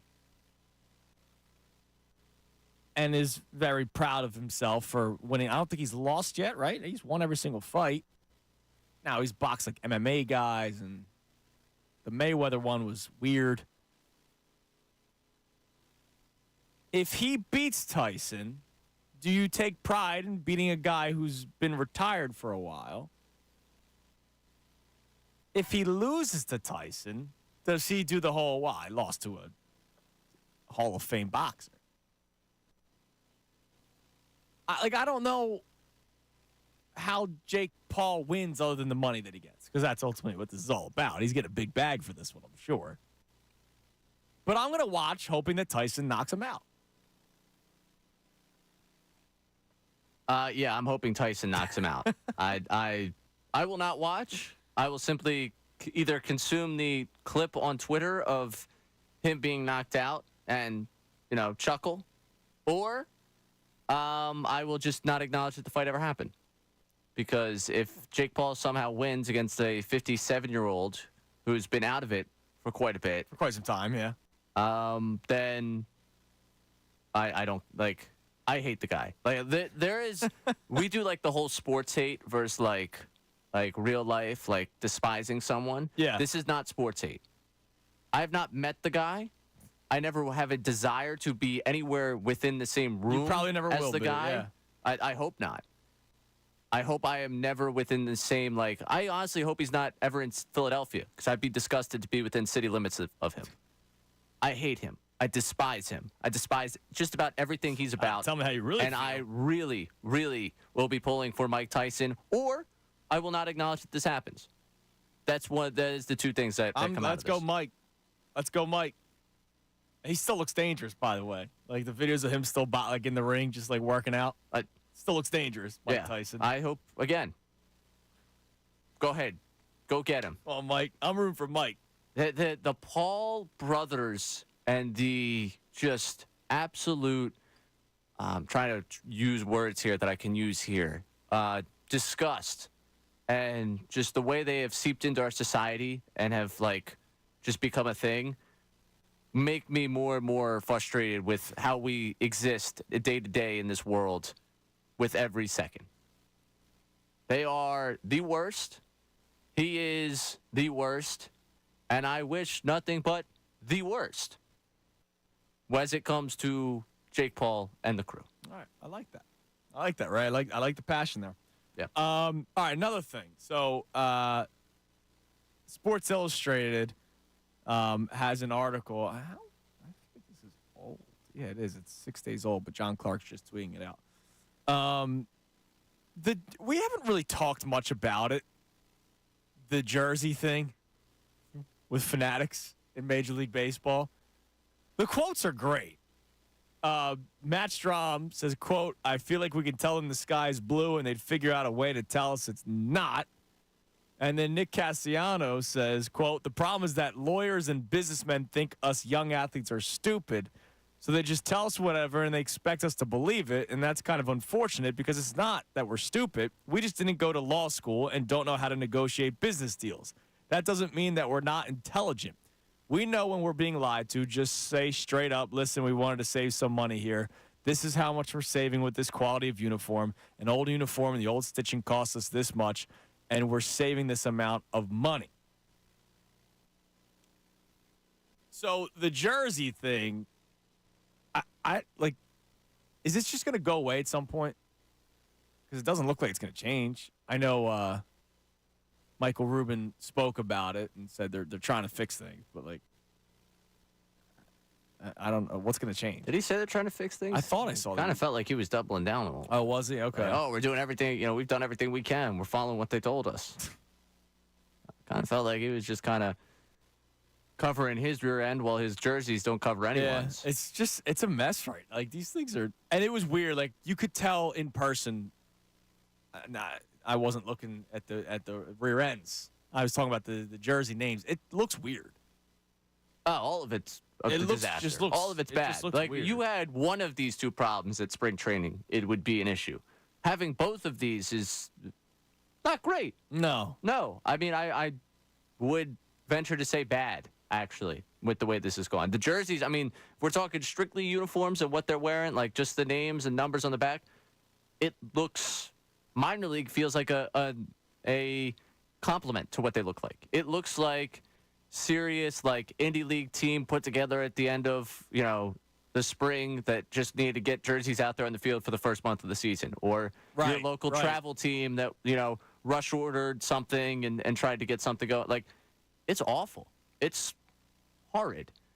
I mean, you saw it, so you said it looks bad. It looks bad. You can tell. Like, yeah. It's just, it's not appealing. Doesn't feel professional. I don't want to buy something that looks like that. That's just weird. Like, this is Major League Baseball we're talking about. What do you mean, like, saving money? Like, Castellanos is probably right. Oh, he's absolutely right. But it's multi-billion-dollar organization. Well, Major League Baseball. We could walk. Like, this isn't the what's the league? The United Baseball League or whatever that Didi Gregorius is playing in. Like, we're not talking about that. We're talking about nicer jerseys. We're talking about Major League Baseball. And we have conversations about jerseys not being good enough. Like, this is crazy. Everything should just be top class in all these leagues. Like, that's why, like, I found it crazy when the NFLPA stuff came out and like the Chiefs got an F and the Chargers got an F and obviously the Commanders get an F. How can you have a poorly run organization when you make as much money as you do? Because you're not answering to the needs of the people who work for you. You're answering to the need to put dollars in your pocket. I guess, yeah. Like, I'm not going to try and turn this into some conversation beyond this, but, billionaires running the sport, not necessarily concerned with the sport, more concerned with the billions.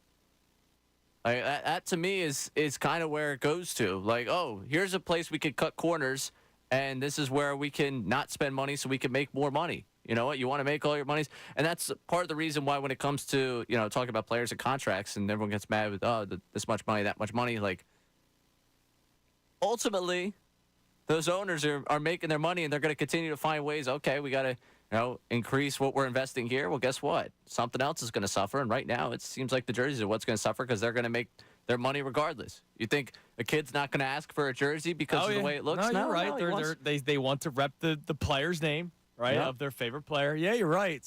It's sad. It is sad. It's sad to look at. It's sad. I mean, and now you got like basically one company monopolizing all the uniforms. Yeah, that's and he's gonna be like you said. He's gonna keep on making his money. It's not like that's gonna stop anytime soon. It's just strange. It's strange that a league, Major League Baseball, not your local Sunday league, Major League Baseball is having a jersey issue.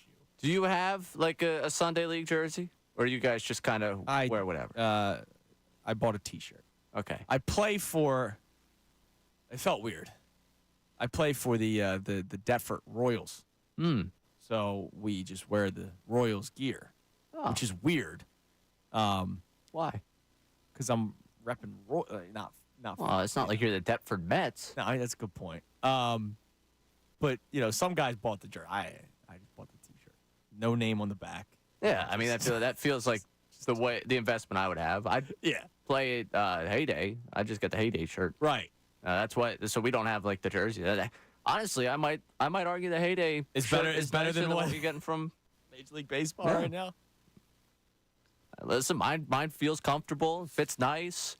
I think, who was it? Marsh that said he actually liked it because he felt huge in it. It was one person that said, which of course it was Marsh. Yeah, of course. The Heyday, I feel a little athletic in that wear, so maybe Heyday greater than that of Fanatics. All right. Who's to say? That's a good one. All right. I want to have some fun with this with you, Ray. So, I'm driving in today, and I was thinking about this Bryce Harper thing that we got into yesterday.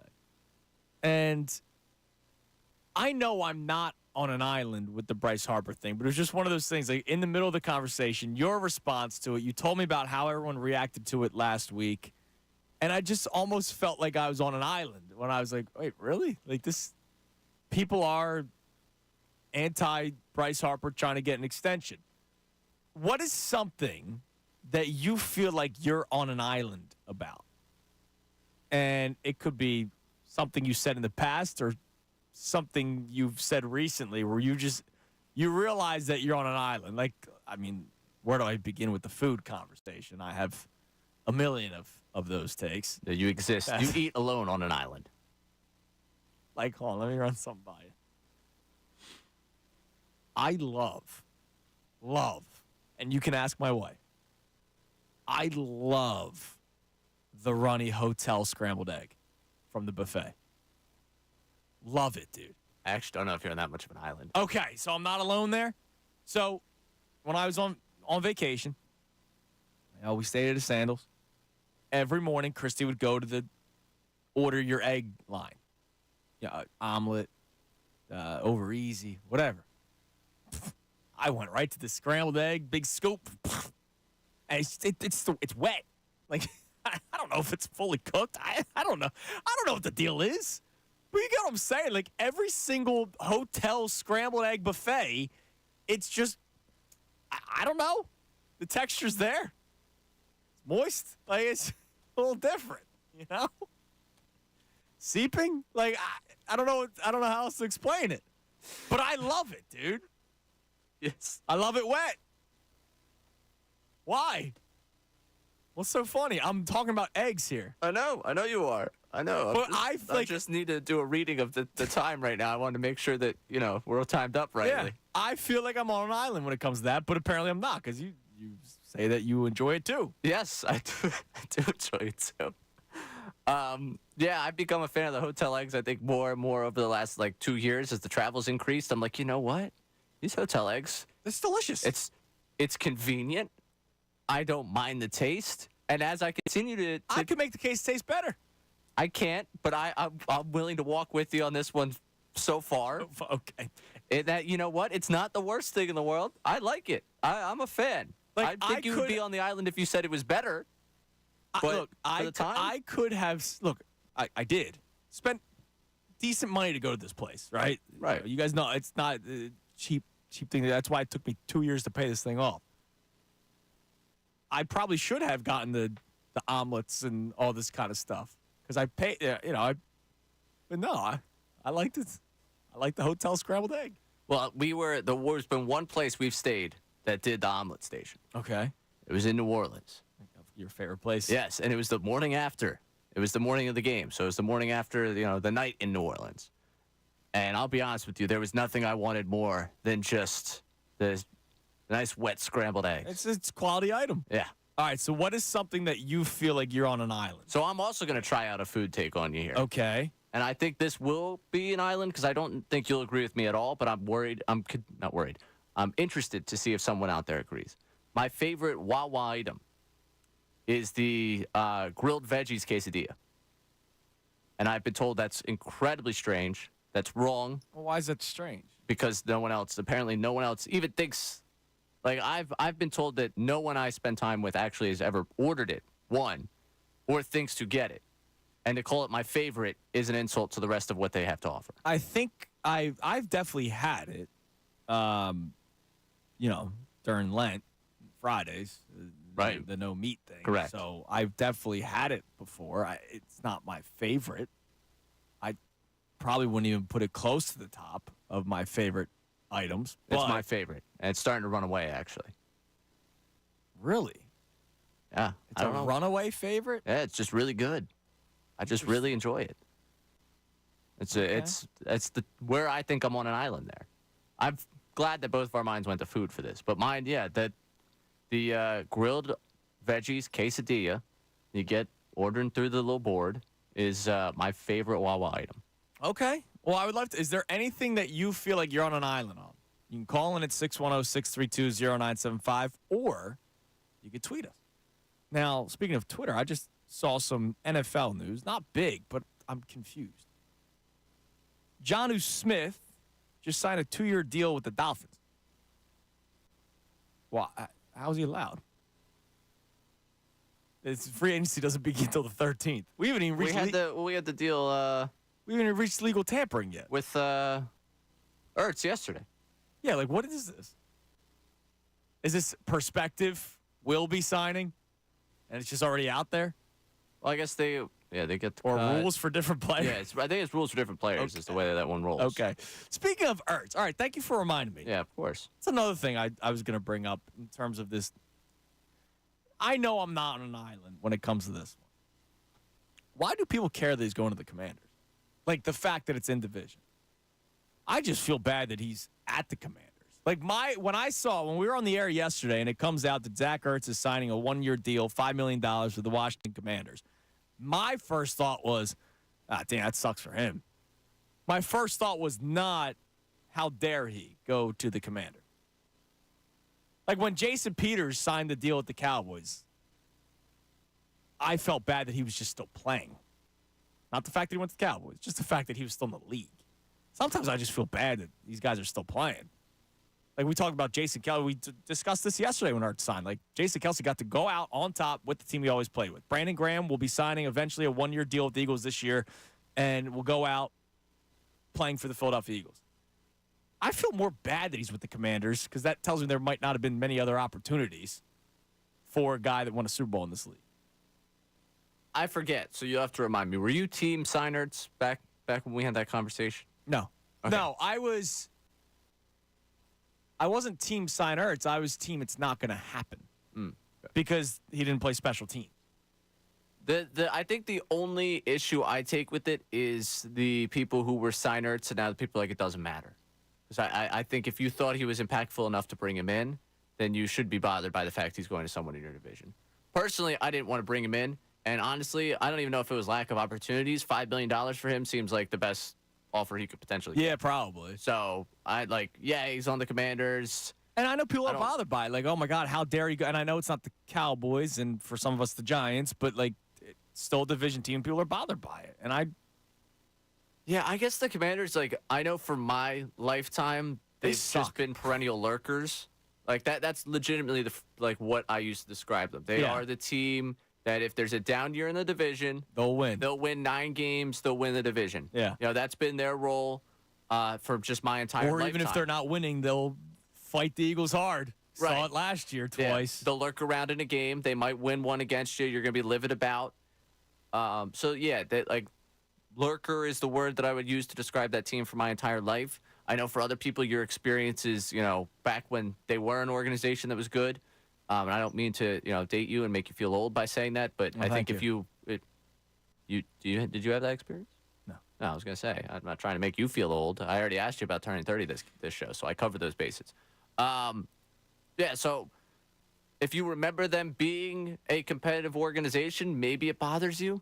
They're just so far off of my radar when it comes to, competing and being good, and maybe, Josh Harris and crew and Magic Johnson and everyone down there in the D.C., Maryland area is able to change that. But they're just so far off my radar that I don't necessarily waste time getting upset about it. Yeah. I think the last time I really got upset was the Deshaun Jackson, with him being when there. he went there. And it wasn't even so much I was Well, upset with D-Jax. That was almost right, but that was also when they were a formidable opponent, I guess. Like now, he's going. How much have we heard about the Commanders organization over the last couple of years? Now I know it's different with Josh Harrison. It's going to change eventually when they build a new arena and they build all kinds of new stuff because he is actually a good owner. Build a new arena. Dropped into a little Josh Harris thought. Yeah, you're right.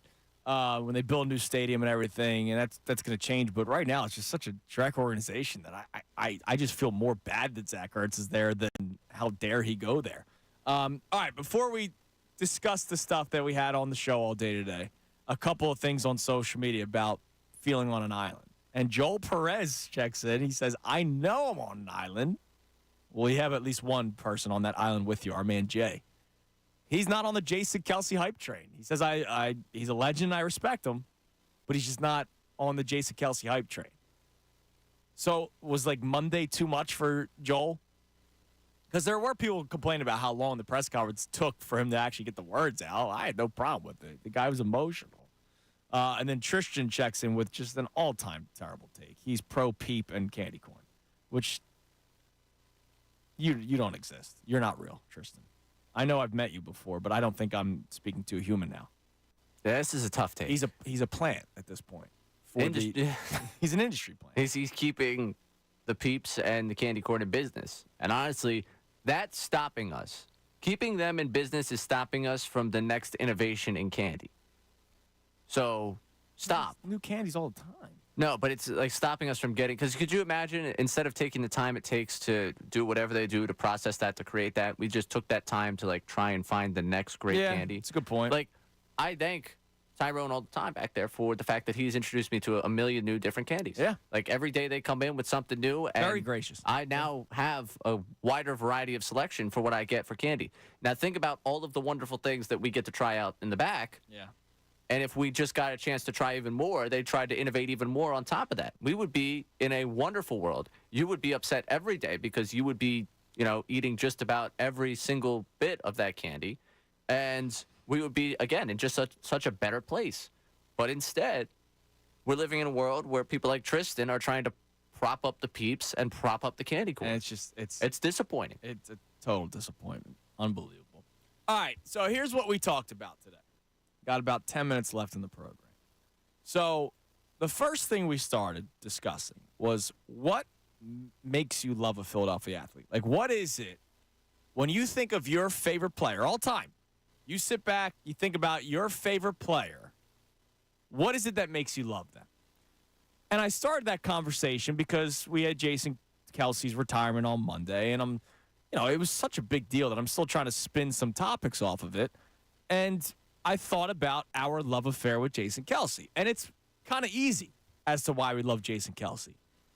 He basically fits everything. For me, talent, right? 6-time All-Pro. Winner, won a Super Bowl, the only in Philadelphia Eagles franchise history, and was at 2. Gets us is a big one.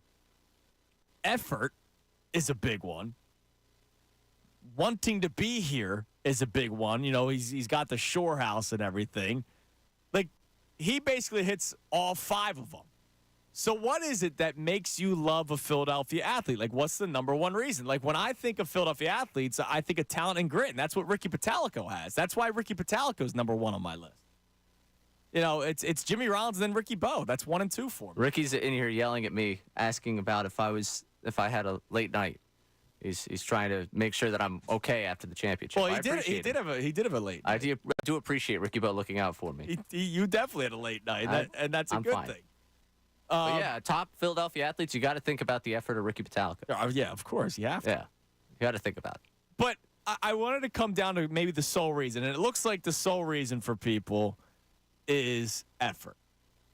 I think that's all it comes down to, which goes back to literally what Jason Kelsey said on Monday. It's just you just play your balls off. Now, you fool yourselves. You're right about this, by the way. Now that we're at the end of the show, I can give you credit. It's also talent. Now that we're at the show, I can give you credit. The talent thing, everyone could talk about the effort they love.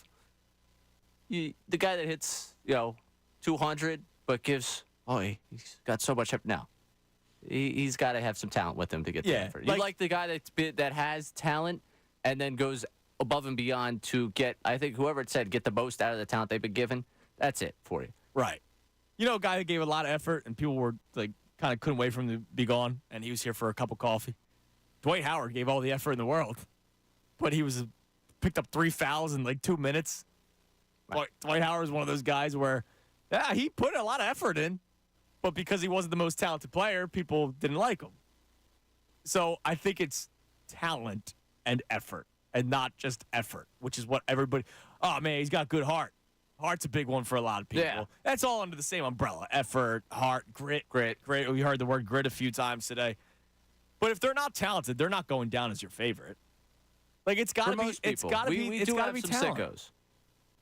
We have some sickos amongst us that the favorite will be someone that was not talented in effort, and that's just the way they go. Yeah, but who would that have been? I don't know. Go ask. There are people I know people still love T.J. McConnell, but like he's not anybody's favorite, is he? I can't believe that he's anybody's favorite. I wouldn't open that one up for you. I'm glad you said it right now because we could have done an hour on that. Out here. Yeah. So that was the first topic of the day. The second one was about Howie Roseman, and I was surprised we didn't get more on this.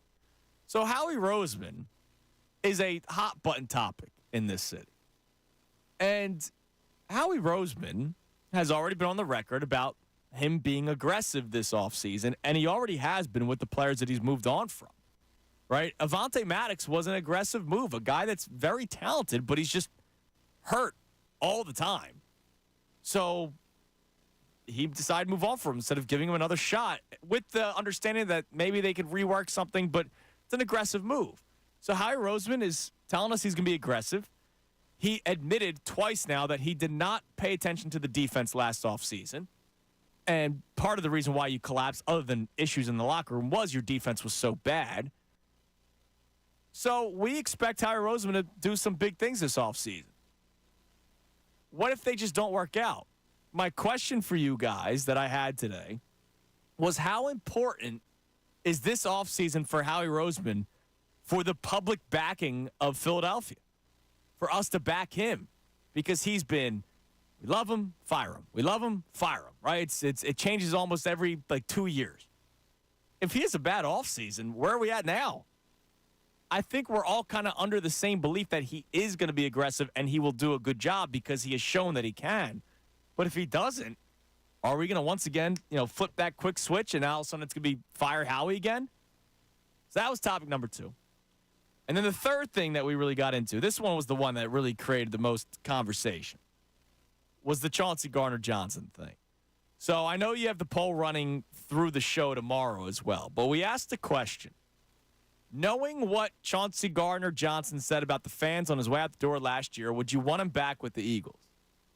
And he was live streaming himself playing GTA about this time last year. And he was asked what's the thing he hated most about Philadelphia. And he said the people. They are bleeping obnoxious. Normally when somebody has something to say about us in a negative way, they are an enemy for life. Yet 70% of you, now 71, Ray, 71% of you would take him back. And just 29% are keeping your self-pride and saying, nope. You don't say that stuff about Philadelphia and all of a sudden come back here. Why is it different with Chauncey Gardner-Johnson? And is it because we're changing? Is that a good thing? We had the caller Andy from Lambertville that said, well, no. It's softer to not want him back for the stuff that he said, which was an interesting way to look at it because I feel like the initial soft conversation is we've gotten softer. That's why we're welcoming him back. I just find it interesting, though, that it changed because normally if somebody says something about us, no way in hell we'd want you back. But 71% of you do. We'll have that poll running through the end of the show tomorrow, so we'll talk about it. All right, last thing, you have something else on social media about the island that if you feel like you're on. A great island answer, and this is Alfie from Abington. Oh, my man, reminding me of a conversation I had on the weekends here. Got into a heated conversation with Kevin Cooney. Okay. That mimosa, it is a tailgate beverage. Yes or no? Is mimosa a tailgate beverage? Specifically tailgates? Tailgate. I would not have one at a tailgate. See, that's where I disagree with you. Mimosa could be an absolute elite tier tailgate beverage. Haven't thought of it. I'll be honest. Like I'm pro mimosa. Yeah, as one should be. Dude, I love mimosa. Juice and champagne. It's delicious. Yes, it's wonderful. But I've never thought of it as like outside of Lincoln Financial Field drinking mimosa. No. It doesn't give me a ton of birds, even though I definitely have done it for Birds tailgate. It's like the morning, like at 1 o'clock, you're going in, like you want to start your day off with a mimosa. Yeah, no, I'm pro. I hear you. I don't hate the idea of it. I was on an island though. I argued pro mimosa for. Honestly, was surprised. It was a Birds game day. Like we were leading up, I think, to you guys on pregame. Okay. And it became like almost 2 hours worth of arguing over that. That was how good things were going for the Eagles. That was like they were like 8-1 at that point. This was pre-collapse. Pre-collapse. We're It's talking like, mimosas at tailgates. yeah, which again, pro mimosa at the tailgate. I also think it's a college football thing for sure. They do it, but I'm pro mimosa. I don't see myself doing it. Oh, I could absolutely. But like, I could see myself doing like a vodka and orange juice. So like, why wouldn't I go mimosa? Exactly. Because I definitely at Temple. Yep. Taking the bus ride down, probably bought a Minute Maid orange juice from the 7-Eleven at 15th and Diamond, or Broad and Diamond, and definitely pour vodka into it. Yep. Vlad, you know. Yep. I mean, that's what I assumed. You didn't have to say it. I just kind of figured that's the path that we were going down. We're on a budget here. So, yeah, I guess so. I just never really thought of it. No, but thanks to Alfie for reminding me, because Kevin's anti-mimosa entirely, which is a terrible, terrible Yeah, it's terrible. A disaster of a take. I remind him that all the time. Every time I have a mimosa, there's a good chance I take a picture of it, send it to him, just to bother him. Him and Matt Menard, both of them actually were anti-mimosa. Interesting. Which was ridiculous. I didn't know people were anti. Yeah, apparently we're too manly. I was about to say, is that what it is? Is it the man thing? Like, is it the alpha dog thing? Yeah. Like, this is why I don't drink mimosas. I don't drink juice with my booze. Yeah, we had someone that actually introduced us to the concept of a man-mosa, he called it. I've had that before. I had not. I've had that before. I'm pro regular mimosa more, though. The man-mosa is with you're trying beer. too hard. It's you're with trying beer. too hard. Yeah. I mean, when you're literally calling it man-mosa, like, Just drink the mimosa. That's man. a level. That's insecurity. So if I'm being honest, yeah, that a little insecure. Yeah, just drink calling the it a man-mosa. Just shut up and drink the mimosa. Okay. All right. It's interesting. That's the type of thing we get into. I wouldn't have done it until you brought it up, though. Oh, it's a great tailgate beverage. I'd probably be pro. I've done it plenty of times. It's fantastic. I would highly recommend to a friend. All right, that'll do it. Best show ever coming your way next. Everybody have a great rest of today's Thursday, right? Oh, Friday tomorrow, payday. 97.5 The Fanatic.